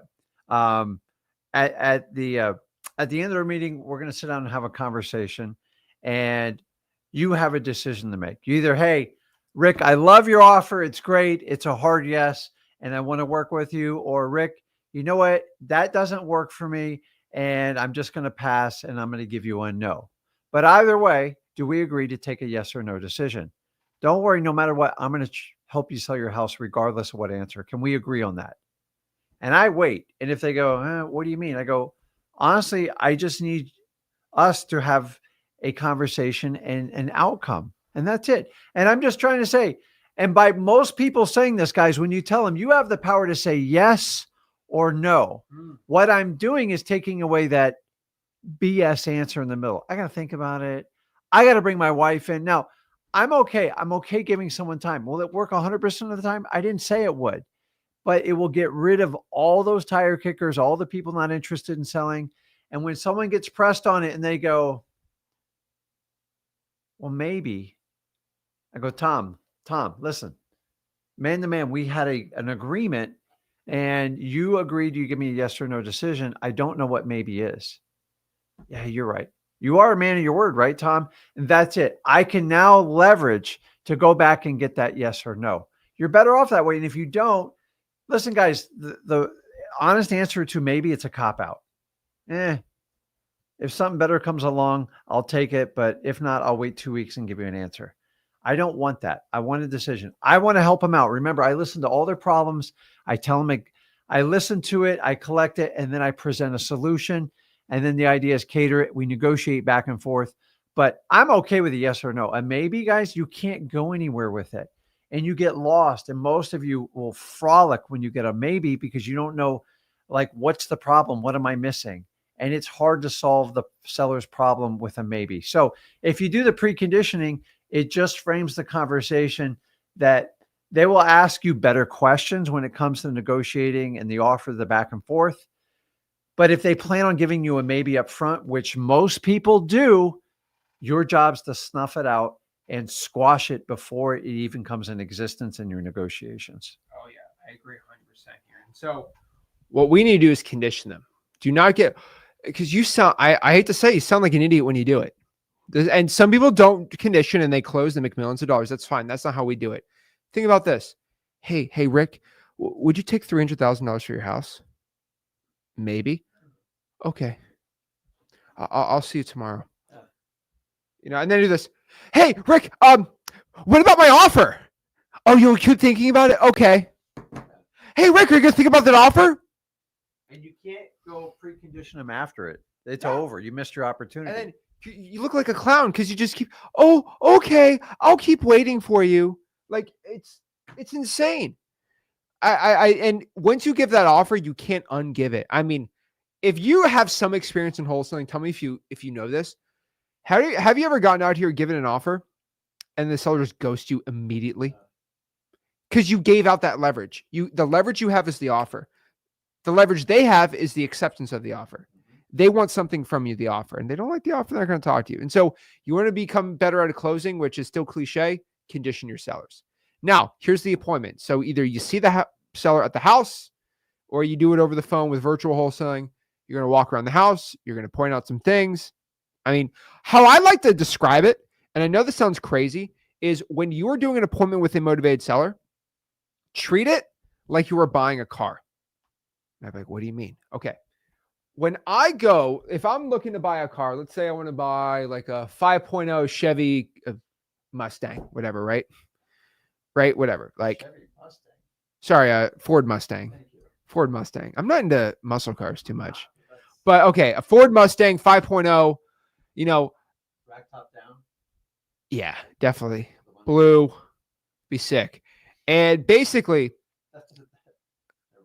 no, we're not going Ice Ice Baby right now. But basically, when you go and try to buy a car, I'm not saying for like the guys and gals that are into cars. I'm just like, if you're just looking to buy a car from someone, are you going to automatically be like, is this naturally aspirated V6 engine or is this a V8? And how many liters? Okay. All right. So it's not naturally, but is there a supercharger on? And then like you get in the whole like, how where's the rims on it? What's the suspension system on this thing? Okay. Well, and then you just get in the whole like expertise about how engines like, no, you're like, okay, this is your car. Perfect. Well, can I test drive it? Is that a dent or not? I don't know. Like for the average Joe, like you're not the car expert, right? You're not into like, turbocharged engines, unturbocharged engine. Do we jailbreak the Hellcat? Like a lot of people are into all that stuff, right? Is the badge correct on that? With it, you don't get in the whole like thing, right? Some guys really into cars, sure, but like you're kind of looking at the car, you're saying, oh, does it work? How many miles are on? Like general stuff everyone kind of knows. When you go and see the house, you are not going to act like you are Mr. Expert on houses or flipping a house or anything and stuff like that. You do not go in there. I see guys out here going with tape measures and rulers, and they're trying to get in the air ducts, and they go nuts, and they're standing on countertops inspecting the top of the kitchen counters, and they go, guys, no. You're just going to be a regular guy looking to buy a house. And that's what you've always done that too. Yeah. Remember, the real estate is just the mathematical problem, which there's software. You can do a calculation. The real value in a wholesaler, number one, is finding the deal. That's to me the hardest part. The marketing. Then number two is getting the story behind the real estate. Why is it vacant? Why are you in pre-foreclosure? I lost my job. My grandma passed away. I got to figure out how to get this house sold. I can't afford to have it. And then once you do that, spend most of your time focusing on the person. But a lot of pretend wholesalers focus on the house. Spend 80% of your time on the person, 20% on the house. You can apply the same 80-20 rule, because the best deals are when you focus on solving the person's problem. Remember, the real estate is just the symptom of the problems in their life. Give them certainty, solve the problem. You are going to be the buyer of the house. Oh yeah. And so stop pretending to be like the absolute expert on everything. Just talk about more about the house and everything like that. Okay. And if you're not the expert on how Ford Mustangs work or Chevy Camaros or Corvettes, like just be like, hey, like it's a nice car. How it goes pretty dang fast. How many miles are on it? Like just be natural, but talk more about the person than anything else. Build rapport and get to the closing line. And once you're at the offer, or you can even do it over the phone, that's fine too. Just, hey, talk about it. Just, I'll tell you this though, before you give an offer, make sure you condition them. Over the phone, they want an offer, great. Condition them over. You could call them the first time, right? You can call them the first time and give them an offer virtually. Make sure they're conditioned. Once they're conditioned right there, you're going to start giving some low balls, and you can do some offers. Now, the first offer we like to do is what I call the standard low ball offer. This is just when you offer to the motivated seller a standard low ball. So a low ball is something like, hey, Mr. Seller, would you take 200 grand for the house? It's classic. It's been done before. Not terrible. What I prefer, okay, is what I call a reverse price anchor. Now, this is like price anchoring, but done in a different way. So the way that, Rick obviously always does his price anchors, like, well, in the perfect world, what would you take for the house? And they say, I don't know. Well, in the perfect world for me, I'd buy it for like 100 grand. And that's not like, how do I say this, right? It's like, it's not offering, but like you're just, oh, that's just me in a perfect world. I mean, you've used the perfect world one like, 20 years. So like, just look at price anchoring. It's been done in every industry, right? It's mostly in car sales, but like you can do that pretty simple. I like to reverse price anchor. I'm like, hey, I talked to my partner Rick, who actually, I came up with this because I actually used to talk to him before I went to every appointment and be like, hey, like we're working together. Like, what would you offer this? And like 130. I'm like, okay, I'll tell my partner Rick, you want to buy this thing for 110. It's just a price anchoring, but you're just reverse it and you putting it on you. It's just an easier way to get an outcome to a negotiation. Is it a tactic? Yeah, but like all conversations are, the goal is to get to a means to the end. We're trying to create a win-win situation. I need to buy it for a certain price. You need to sell it. Can we meet together? That's the goal. Exactly. And the reason why I like doing the reverse price anchor than a regular price anchor is because if you do the price anchor, oh, in an ideal world, I'll buy this for 100 grand. If you don't have rapport with somebody and you do a price anchor, they're going to kick you out of the house. With a reverse price anchor, they won't ever kick you out of the house because you blame Rick on it, but you still keep yourself as the decision maker. Now, the next one here is the volley method. Rick's the best at it. Explain the volley method here. So I'm going to go through this quick, but a volley method, think about a volleyball game. The ball has to go back and forth, right? When they hit it, you don't hit it back, you kind of lose. So what we want to do is put it over. Obviously, I'm going to take a shot right off the bow and, you know, what do you need? What do you need to move on from this property? Some people go, I don't know what you mean. You're the expert. You tell me what you think. So they volleyed it back to Reed. So I serve them, they serve it back. I go, listen, seller, I know you don't know, but if you did know, what would you need to get rid of this house? Boom, I served it back. Now they're getting a little annoyed and they might go, okay, I don't answer it until they talk back to me. It pushes the pressure back every time you serve it back. And maybe they go, Rick, I don't know. I mean, I guess I thought about it, but do you have a recommendation? Listen, I know you don't know. John, why don't we just do a ballpark? What do you think that number would be? I served it again. After you volley 2 times and definitely by the 3rd time, this is a skill set, guys. And it's really simple. You actually just rephrase the question and serve it back. Everybody does it to you. You just don't understand it. When you volley it, you put pressure. After a while, they'll get a little bit annoyed with you, but you'll get a reaction. And when you get a reaction, you get to the truth and you can move forward. But if you sit there and don't answer it, this is where we look like idiots. And just use the volley back and forth. And remember, you can just rephrase the word. I go, I know you don't know, but if you did know, what would that number be? Do you know, I didn't really say anything. I just said, hey, here, you serve it back. I gave a entire presentation. Let's get to a number. The volley method works. But remember, you've got to move. The only way this works is you have to practice. Do not practice while you're working with a seller because the ball's going to hit the ground and then the game's over once the ball hits the ground. If you can volley and keep it going, you ever watch an intense tennis match or a volleyball match or a ping pong? It's the same thing. You just keep the words moving. Here. After 3 times, they're going to give you an answer. You might not like it, but you at least start a negotiation. I agree. So the volley method works really good. So that's how you go out here and know exactly how much to offer. Seller first method, that's just when you get the price out of the seller first. It's pretty simple. But like that's like the volley, but they actually give you the offer. That works pretty dang good too. And then basically once they agree on a price, you take lots of pictures. You explain what the entire process is going forward, how you and your partner are going to swing by one more time to look at it, your cash buyer. Tell them again, no changes to the agreement are going to be happening. And once more, you close it on the day of the closing.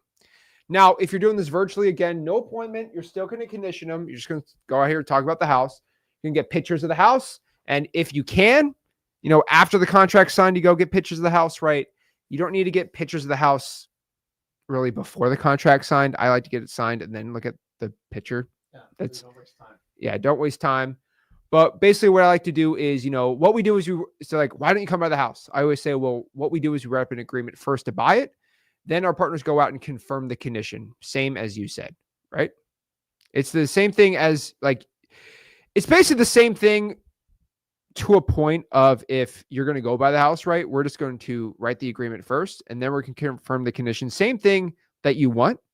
Like, you want us to go out here and see it? Well, we're going to do it. We're just going to do it after the agreement's signed so we don't waste our time, right? Done from there. Then you're going to stay on the phone after they say, yes, I accept your offer. Don't get off the phone. Stay on the phone, get it e-signed, and then boom, you're good to go. Now, e-signatures, all that stuff's in freelancer.com. Everyone asks who I use for e-signing. Well, DocuSign's like 30, 40 bucks a month. I use Xlead. Xlead has e-signing included for free. So it's also legally enforceable, has an IP address certificate, and it's pretty much as legally enforceable as you can. Just go out here and use Xlead. Now, once you lock up the deal, we got to go sell the deal. So that's how we find cash buyers. This is even easier. Dispositions is by far the easiest process of this. You just sell a good deal to a cash buyer. Simple as that. So again, what is a cash buyer? A cash buyer is a landlord or a house flipper. Remember, you might be like, well, what do you mean by that? Well, a landlord, the whole entire goal for a landlord is to rent out the property for a profit. A house flipper, their entire goal is to buy the house and resell it for a profit.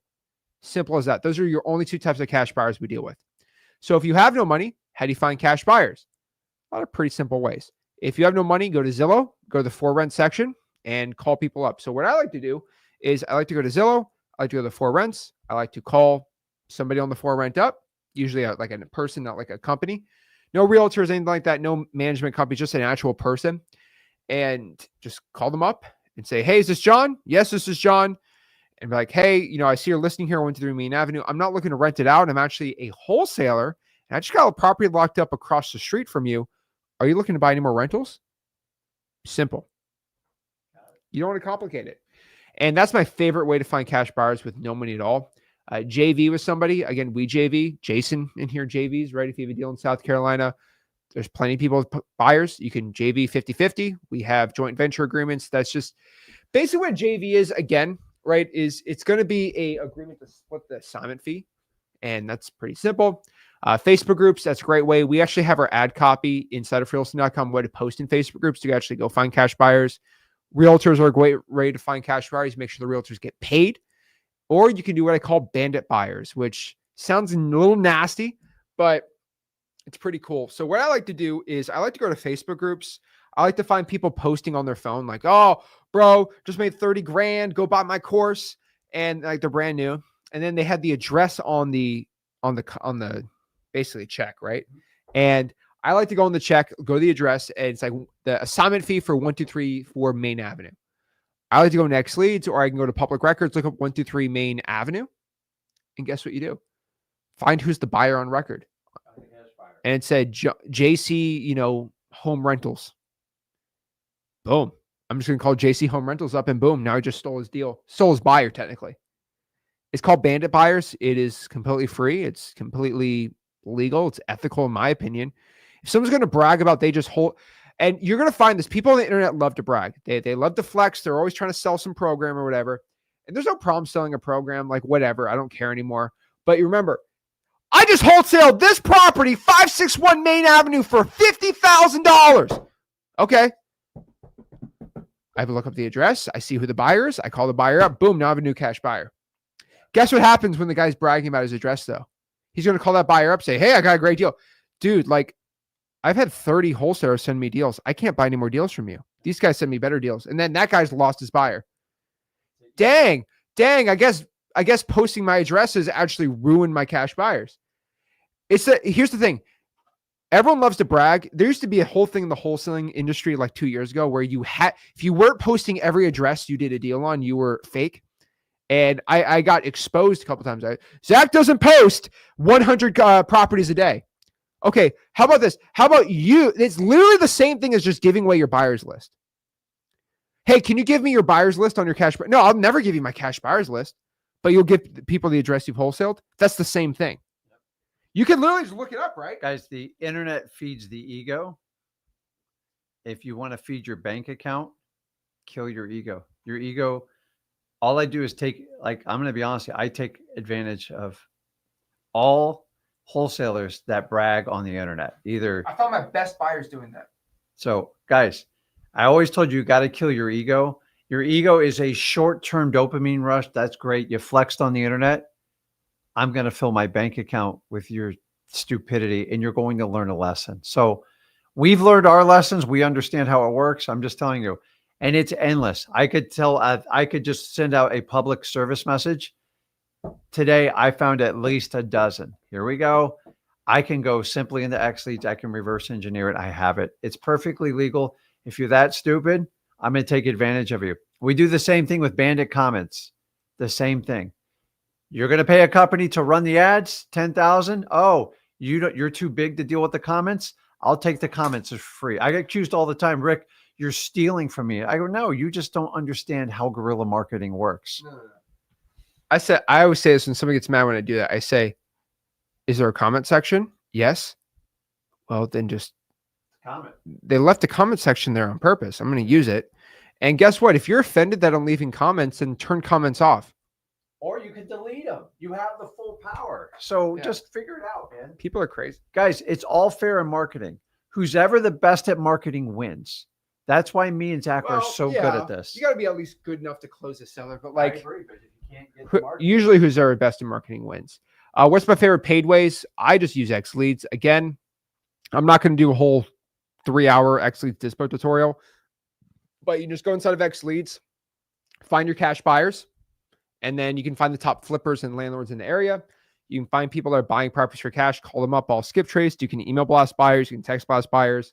Xleads is my favorite disposition software. It's a software for skip tracing, finding leads, your CRM, e-sign, it's literally everything. But yeah, Xleads just has all the dispo for you. Now, again, my cash buyer process is pretty dang simple. Where's the stuff? Oh, wow. Oh, that's for the whiteboard. Oh, yeah. Okay, so my cash buyer process is pretty dang simple. So again, it is about 5 steps pretty much. So again, you find a buyer, you qualify the buyer, you send the info to the buyer, you walk them through, they close. I literally from the top of my head, I know exactly what it is. It's stupid simple. Yeah, it's the easiest process, and we do have all the details at freewholesaling.com. Yeah. Well, how do you qualify a cash buyer? If you had 5 minutes to figure out if your cash buyer is legit or not, how would you do it? Well, I would go to Xleads. Like that's number qualify. one. Number one is you just verify. Number one, if you are a cash buyer, I'm going to ask for a proof of funds. Not everyone's going to give it the upfront. You got to have a deal for that. Number two, I'm like, give me the last 3 properties you bought in the areas in the price range. It's complicated. No, it's not. Give me the address. Guys, everyone says they're a cash buyer. Everybody says they're a motivated seller. You have to separate yourself from them. You got to ask hard questions. And the longer the story, the worse cash buyer they are. So like mine's not complicated. Show me you got money. Show me the decision maker. Show me proof that you're actively active in the market. Here's the truth, guys. You don't want that first-time cash buyer. They're an absolute nightmare. And if they go, hey, it's complicated. It's my partner. I bought it in a trust. What's the name of the trust? How long ago did you buy it? And this is my favorite part of Xleads. Like, I don't even have to do the vetting process because it does it for me. I don't even listen to the lies anymore. Before I used to have to. And I just go through it. And then I simply ask them, hey, are you familiar with assignment of contract? Shut my mouth, just like I kind of do with the title company. And if they go, what? Hey, listen, let me know when you're serious. Give me a call back. And I move on. Like, I'm not messing with it. And I go, listen, you're looking to move quick. Yeah. How quick do you usually we're 7 to 10 days. And I listen to the response. Oh, no. I need 45 days. That's not a cash buyer, guys. Cash buyers move usually within 2 weeks, period. Why? There's no inspection. They've gotten through that. There's no financing contingencies. Ask the hard questions, but softwares like Xlead solves this problem for you. That's why I'm so excited about it. It saves you a ton of time, and you don't have to go through the usual conversations I had to my entire career. Exactly. So again, you just got to remember Dispo, make it pretty dang simple. And so that is how you Dispo a property. And so the questions everyone's been asking is, the question everyone's been asking is, okay, well, what's my action plan? So let's break down the 30-day wholesaling real estate challenge, our 30-day wholesaling real estate challenge of the 3 types of action plans. And so first and foremost, before I get into it, there's going to be 3 avatars here. Okay. First one, method 1. Are you someone with a $0 budget, but you can wholesale locally in your market? If that is you, comment below. The next type of person that we are going to give an action plan for is somebody that is virtually wholesaling with a $0 budget. If that is you, comment below. Then the third person is going to be somebody, and guys, there's no right answer. You can do whatever you want, is someone who is going to probably spend a little bit of money. They want the highest chance of success. They want to add a bunch of volume in. Let me know in the comments which one you want to be, okay? Let me know which one you are, and whatever the most popular one is, we're going to leave that for last, okay? So let me know in the comments, who are you? Are you going to be somebody that is going to be in person, no money, virtual, no money, or you're just trying to do method 3? Method 1, 2, or 3. Who we got? We got Diedrich's method 2, Marshan number 3, Veronica's method 3, Keisha method 2, method 3 from Will, Veronica 3. I'd like to see it.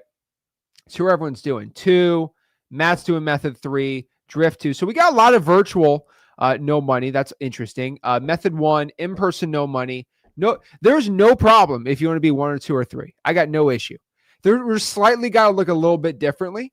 Again, so remember, method 1 and 2 is going to take probably a lot more time, but method 3 is going to be less time, a little more money, but still some time you got to put in. Okay, we got 2, 3, 1, unless I suggest I reverse. Henry, start with 1, transition to 2. That's perfectly fine. I mean, if you're Henry, what market are you in? That I'd be more curious what market you're in.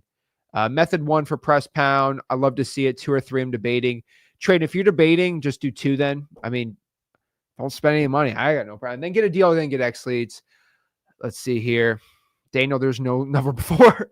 But hey, 3 virtually. Okay, so we got some people who are ready to go. So let's end this challenge with a bang. Let's break down exactly our action plan. Now, I want to make this very, very clear. The action plan I give to everyone here is non-negotiable. Do you understand that?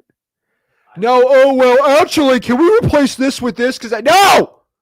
Not negotiable to have success. So let's break this all down. So the first one is going to be method 1, which is our in-person $0 budget.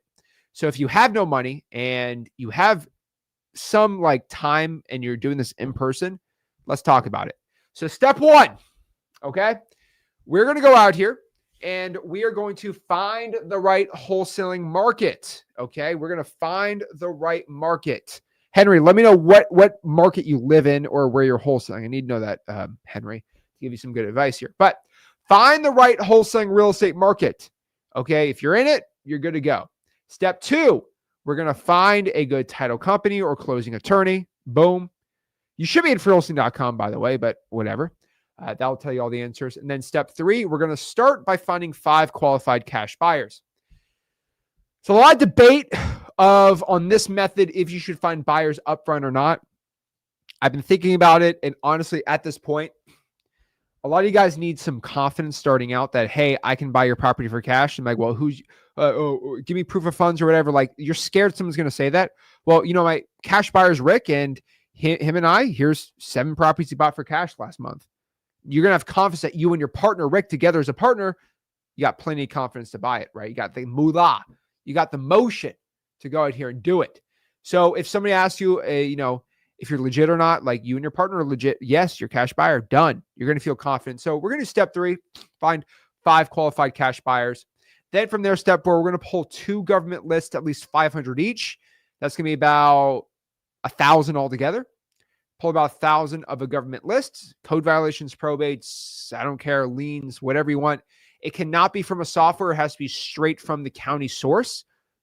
And then from there, if you're in person, I'm going to tell you right now, pull 100 drawing for dollars leads a week. I know that's a little much. Not really. I mean, that's what, 17, 16, 17 a day? More or less. Let's do 100 divided by 7. Let's see here. Let's do 100 divided by 6. It's about 14.2 a day. That's not bad. That guys, I don't think I'm killing you here. Okay. So pull 100 drawing for dollars leads a week. And then from there, you're going to skip trace all 1,100 records on cyber background checks or truepeoplesearch.com. What I'd prefer you do is go inside of ZachDiscord.com, go inside of Wholesaling.com, and just ask anybody who has the X plan on Xleads if they have any extra skip traces. Be like a panhandler for skip tracing. Be like the homeless guy on the street for skip tracing. What I mean by this is if you have the X plan on Xleads, you get 60,000 skip traces a month. And it resets on the end of the billing cycle. So if you bought Xleads July 1st, that means on August 1st, you reset your limit. So that means on July 31st, if you did 20,000 skip traces, you have 40,000 skip traces the next day. If you don't use it, it resets. So we have a lot of people who have all these extra like skip traces. See if anyone can go skip trace them for you. And what you're going to do in exchange is you're going to give the person 50% of the deal. I know that sounds crazy, but they're going to save you 40 hours, probably in a week. It is worth it's very expensive if you close a $20,000 deal, but it is worth your time because all you have to do is just do it once. You buy Xleads, boom, don't worry about it again. But sign a JV agreement. If you have the X plan and you give this to somebody, sign a JV agreement with somebody for 50% that you're going to skip trace that list for them. And you get 50% of any deal they get from that. I know that sounds crazy. I don't know, 100% of zero. It is. And I'm telling you right now, that is a great deal for both parties because the guy's going to not skip trace no matter what. Like it's going to reset. So 60,000 is already way too much. But yeah, version 3 is going to go even crazier on that. But yeah, that's what I'd be doing there. Skip trace all 1,100 records. I would start cold calling Google Voice. I'd start texting all 1,100 records. So if you kind of want to get more of a like breakdown of what that looks like, 1,100 records over 30 days, guys, 7 days a week, unfortunately. You're going to be calling 36 people a day and you're going to text 36 people a day. Is that a lot? No. Guys, I'm not even asking much here. I'm just saying, hey, call 36 people a day and text 36 people a day. Insane. Absolutely insane. Crazy. Man, it's so easy. Then from there, you're going to find some sellers. You're going to lock up some deals. And then you sell to your qualified cash buyers, which you already got. And you close the deal.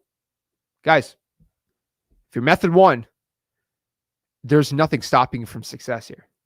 Just do the work. All right, let's get into method 2. All right. So method 2 here is what we're calling our virtual $0 budget. So if you're virtually wholesaling no money,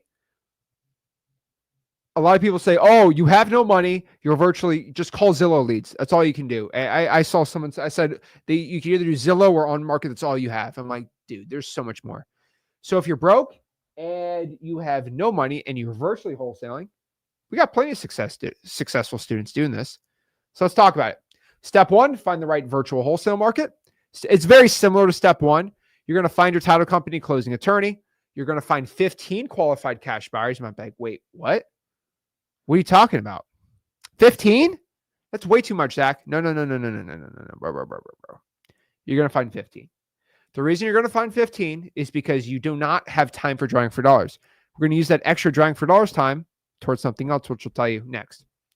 You're going to pull 2 government lists. Again, same thing with the in-person, 500 at least. So about 1,000 government lists. All right. And then you're going to spend 2 hours every night networking inside of the Discord, ZachDiscord.com. The reason is the networking is slightly better on ZachDiscord.com. The community is better at freewholesaling.com, but the networking is the best on ZachDiscord.com. And I was actually talking to Sam Ovens today. He is the CEO of School. And I was talking about my school group with him, and I was bouncing some ideas off with him. And he wanted to know more about, fun fact, he wanted to know more about Xleads.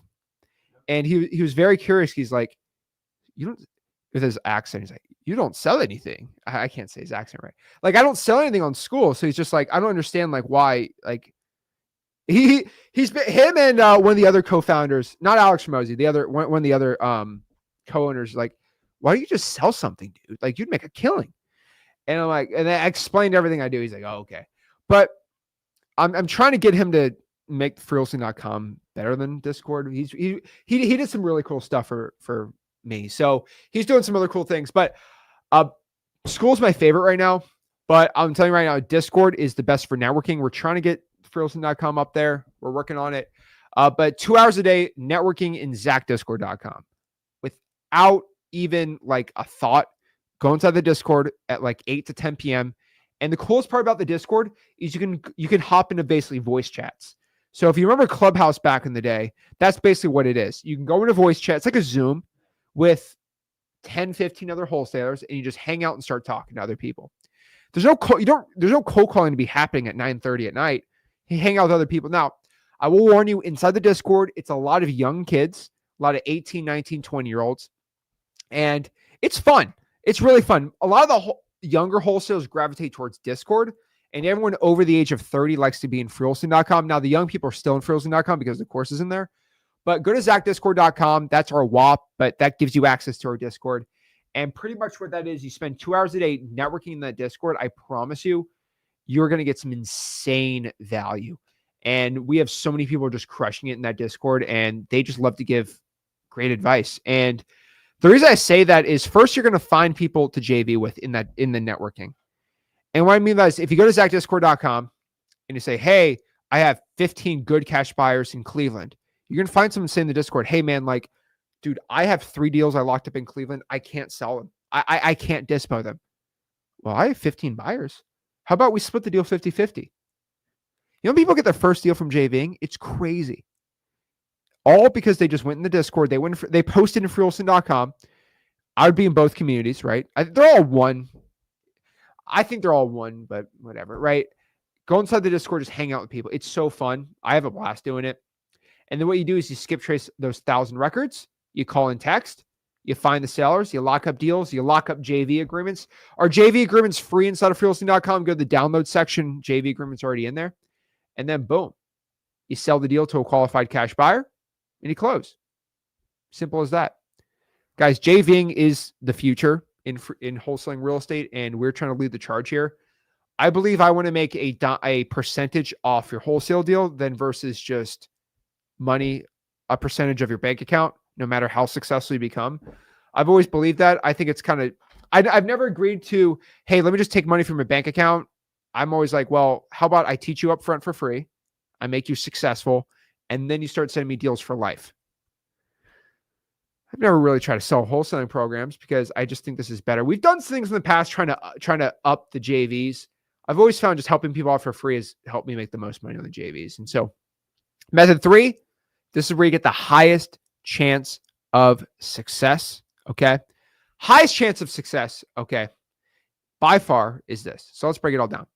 So first, again, this is kind of familiar, right? You go out here, you try to find the right wholesaling market. Then from there, you find a title company or closing attorney. And then after that, you go out here and you pull 2 government lists. And then what I do is pull at least 2 bigger Xlead lists. High equities, vacants, AI stacked lists, whatever it is. Make sure, though, that they are at least 5,000 altogether. So probably 4,000 Xlead lists and then 1,000 from the government. Those would be the ones I do. Then from there, we're going to upload all that data set into Xlead.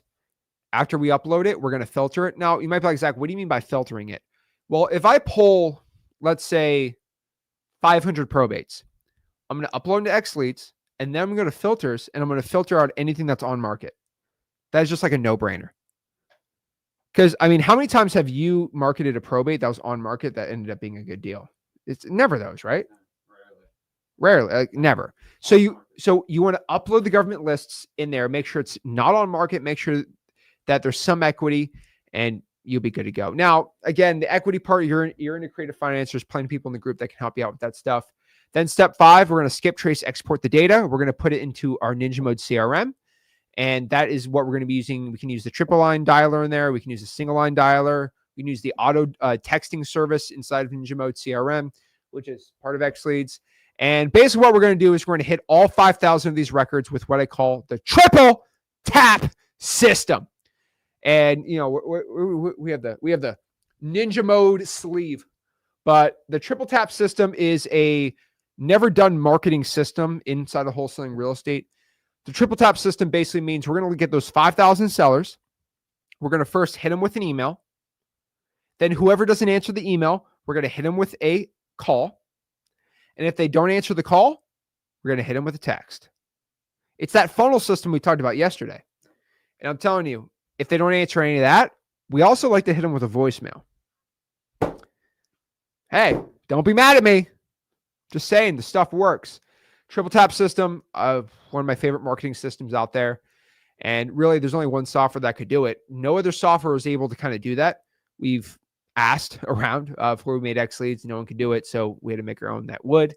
And then from there, anybody that didn't answer, and let me make this very, very, very clear. We want to get deals really quick. I'm not saying this is the simplest one, but this is going to get deals quicker than anything. If you have called the leads, they didn't answer. You texted them, they didn't answer. You emailed them because emails are included on Xleads, they didn't answer. You're probably going to have about 2,000 leads that didn't answer. Here's the thing with most sellers. You call, text, email, and they don't answer. Most wholesalers say, yeah, whatever. Let me pull another list. That's a gold mine because that means 10 other people try to call them. Nobody picked up. Nobody talked to them. That's a list of 2,000 that has no saturation pretty much. You just got to get a hold of them. There's one tried and true way to get somebody to go talk to you after they don't want to talk to you. Actually, two ways. Number one, you knock on their door. Number one, you knock on their door. Number two, you put a bandit sign on their house. Classic Rick marketing method. And number three, you put a sticky note on their door. Sticky notes on the door. Say, hey, this is Zach. I had a quick question about your house. Please call me back. Like, curiosity is going to be an intrigue. Everyone's going to call that. Is that my ex-lover from 40 years ago? Right? Is that Sarah from Malcolm High School? Right? Does she finally want me now? You know, people are crazy. Human beings like to think of the craziest scenarios in their head. They see a note, they're like, oh my gosh, this has to be this person. Curiosity. Okay. And so it's funny. Like, bro, like Sarah's married with 4 kids. She don't want to talk to you. But Zach wants to talk to you and he wants to buy your house. Okay. So reverse drive for dollars on all the unanswered leads. So if you want, there's a map feature inside of Xlead Ninja Mode. You can go to the App Store, the apps inside of Ninja Mode, and you can basically download a route tracking app. Gemini is probably one of my favorite free ones to do. But reverse drive for dollars, all the non-answered leads. Find the sellers, lock up the deals, do some JVs, sell your deal to a cash buyer on Xleads. I like to go in the flippers tab on investor leads. All the buyers pop up right there. Let me show that really quick. Let's see here. All right, here we are. So literally what I do, and this is the quickest way to find a cash buyer in Xleads. You have to have the Pro, the X plan on here, but you just go to lead pipes, investor leads. Let's just pick Las Vegas. Pick up Las Vegas. Alrighty. Load it up here. Let's just find a random one. Nicholas DeVete. All right. No. 52 is a little much. Let's do TBG Investments. Here we go. So TBG Investments right here. This guy is legit, like a legit buyer. I don't know if you can tell or not, but this guy's like legit buying houses. He looks like he's bought 68. He owns 68 properties in a rental, and he's flipped over 72. He's made $14 million in profits, verified. Do you see a pattern of where he likes to flip houses? Mm-hmm. Pretty obvious, right? Yep. He likes to buy in this area and this area. So if I lock up a deal in this area right here, like if I lock up a deal in the Seven Hills area, he's my buyer. Or Green Range Valley, he's my buyer. Now, cool part, look at this. In Xleads, you can find, this is my favorite thing he does. Do you see this? This is the landlord tab in Xleads. Do you see where he owns rentals? Oh my gosh, I hate when it does this. Stupid map box. Okay, do you see a pattern of where he likes to own rental properties? Do you see a pattern? Yep. Do you see a pattern where he likes to flip houses? Yep. It's pretty obvious. Pretty obvious. And all you do is get their phone number right there. You call them up. Boom. Done. And I'm telling you, calling a buyer up is the fastest way. Done. That's all I do. Okay. That's all I do to find cash buyers. It's the best Dispo software out there. You could also make a post. So you could actually list your property on Xleads. You could also go out here, make a listing and blast that out via email to cash buyers. That works out. You can email them, right? There's so many ways. Like, you can do it with it's just a Dispo. It's the best Dispo software out there. So go out here and do it like that. And then from there, sell it to an Xleads cash buyer, close the deal. Boom. Simple as that. Then you just go out here and close the deal. And so really, overall, if you're a wholesaler looking to get money and looking to get deals, the moral of the story is let sellers know who you are. Give them this crazy lowball offer. Lock up the deal. Find a cash buyer. Send it to the title company. Right? Yep. Get the assignment signed. Walk through. Boom. Done. And so if I had 30 seconds to tell you what to do in this entire challenge, find motivated sellers. Offer to buy their house. Lock up a deal. Find a cash buyer. Sign the assignment. Wait till closing day. Follow up and boom. Close the seller. That's it. That's it. You got to do the work. Buy low, sell medium. That's the game of wholesaling in real estate. Oh, I love that. So many people like they'll try to make an $80,000 assignment fee and then they just lose the entire deal. They could have just made a 70 and just gone from there. Or they try to buy medium and sell high. That's not wholesaling. That's speculating. So buy low, sell medium. Don't obsess about the comps and repeat over and over. And that's how you learn the game. So guys, this is the 30-day wholesaling challenge. Again, the challenge is for you to actually go out here. Do you see the skill set in this challenge is to just consistently do the work? That is it. And so if you're doing the free methods, method 1 and 2, awesome. You will beat anybody on method 3 if you do it every day. I'm asking for 36 calls and 36 texts a day. That's it. Now, if you want to add digital bandit signs, please do it. You want to add email blasting, please do it. But you don't forget your 36 calls and 36 texts you have to make for during the day. And if you are doing the 5,000, that comes out to, let's pop it up. If you're doing 5,000, that pops out to 167 calls, 167 texts, which is really simple. That's really easy. And then 16 reverse drive for dollars or 16 drive for dollars leads, and you're good to go. So guys, what more is there to do? Well, what I tell you to do is if you want to go out here and have the best success with wholesaling, I do recommend Xlead. You don't need to get it, but I will tell you this, and I'm telling you, like, I'm not even trying to be like funny about this, but just go to xleads.com and sign up right now. The reason I'm telling you this, and I'm making this our thing. We sent an email out to everyone today, and I'm going to tell everyone, this is the only time I'm going to say it live. But like I'm giving everyone my final warning on Xleads. Version 3 is going to come out in under 45 days. We're 30 to 60 days. I'd say about 45 days away.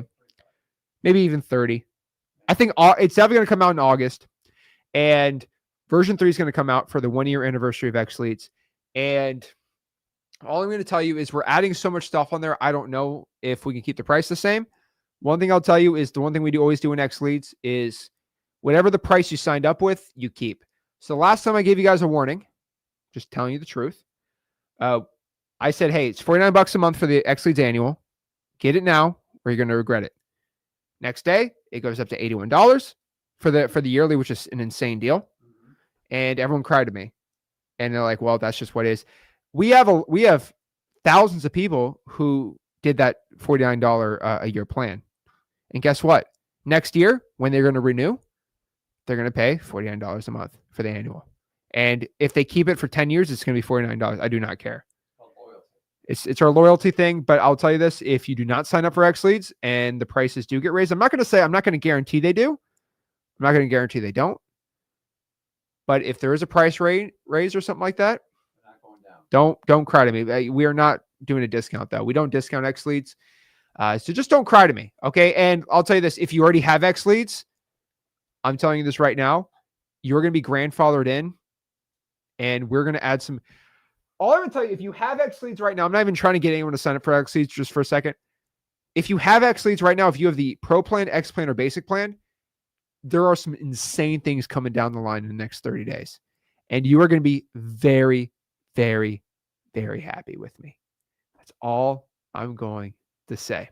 And even if you don't ever sign up for Xleads, the whole entire wholesaling community is going to benefit because as long as you know somebody who has Xleads, you're going to get anything dispoed. So we're pretty excited about it. And so that's why I say do it from there. And then most importantly, if you have not joined our freewholesaling.com community, that's where my entire wholesaling course is at. My free CRM, my free, like everything, all my information, scripts, tips, all these things, all of Rick on here, all this stuff. Go to freewholesaling.com and we'll see you soon. I'm going to go live tomorrow in ZachDiscord.com. But here's the thing. If you want the link to my live stream in the Discord, it's all in freewholesaling.com. One place. So guys, this is Zach signing out of the 30 Wholesaling Challenge. I cannot wait to see your results in the next 30 days. We're ready to go. So this is Zach signing out. Do the action, do the work, and let's go. Go to freewholesaling.com. Rick signing out, guys. Have a good one. We'll see you, tomorrow? Are you doing it? I'm doing the Discord at noon tomorrow. Noon tomorrow. It won't be live. It won't be on YouTube, though. I got it. You got to go to ZachDiscord.com. That's it. All right, guys. Awesome, 30 guys. Wholesaling Challenge. We'll see you soon.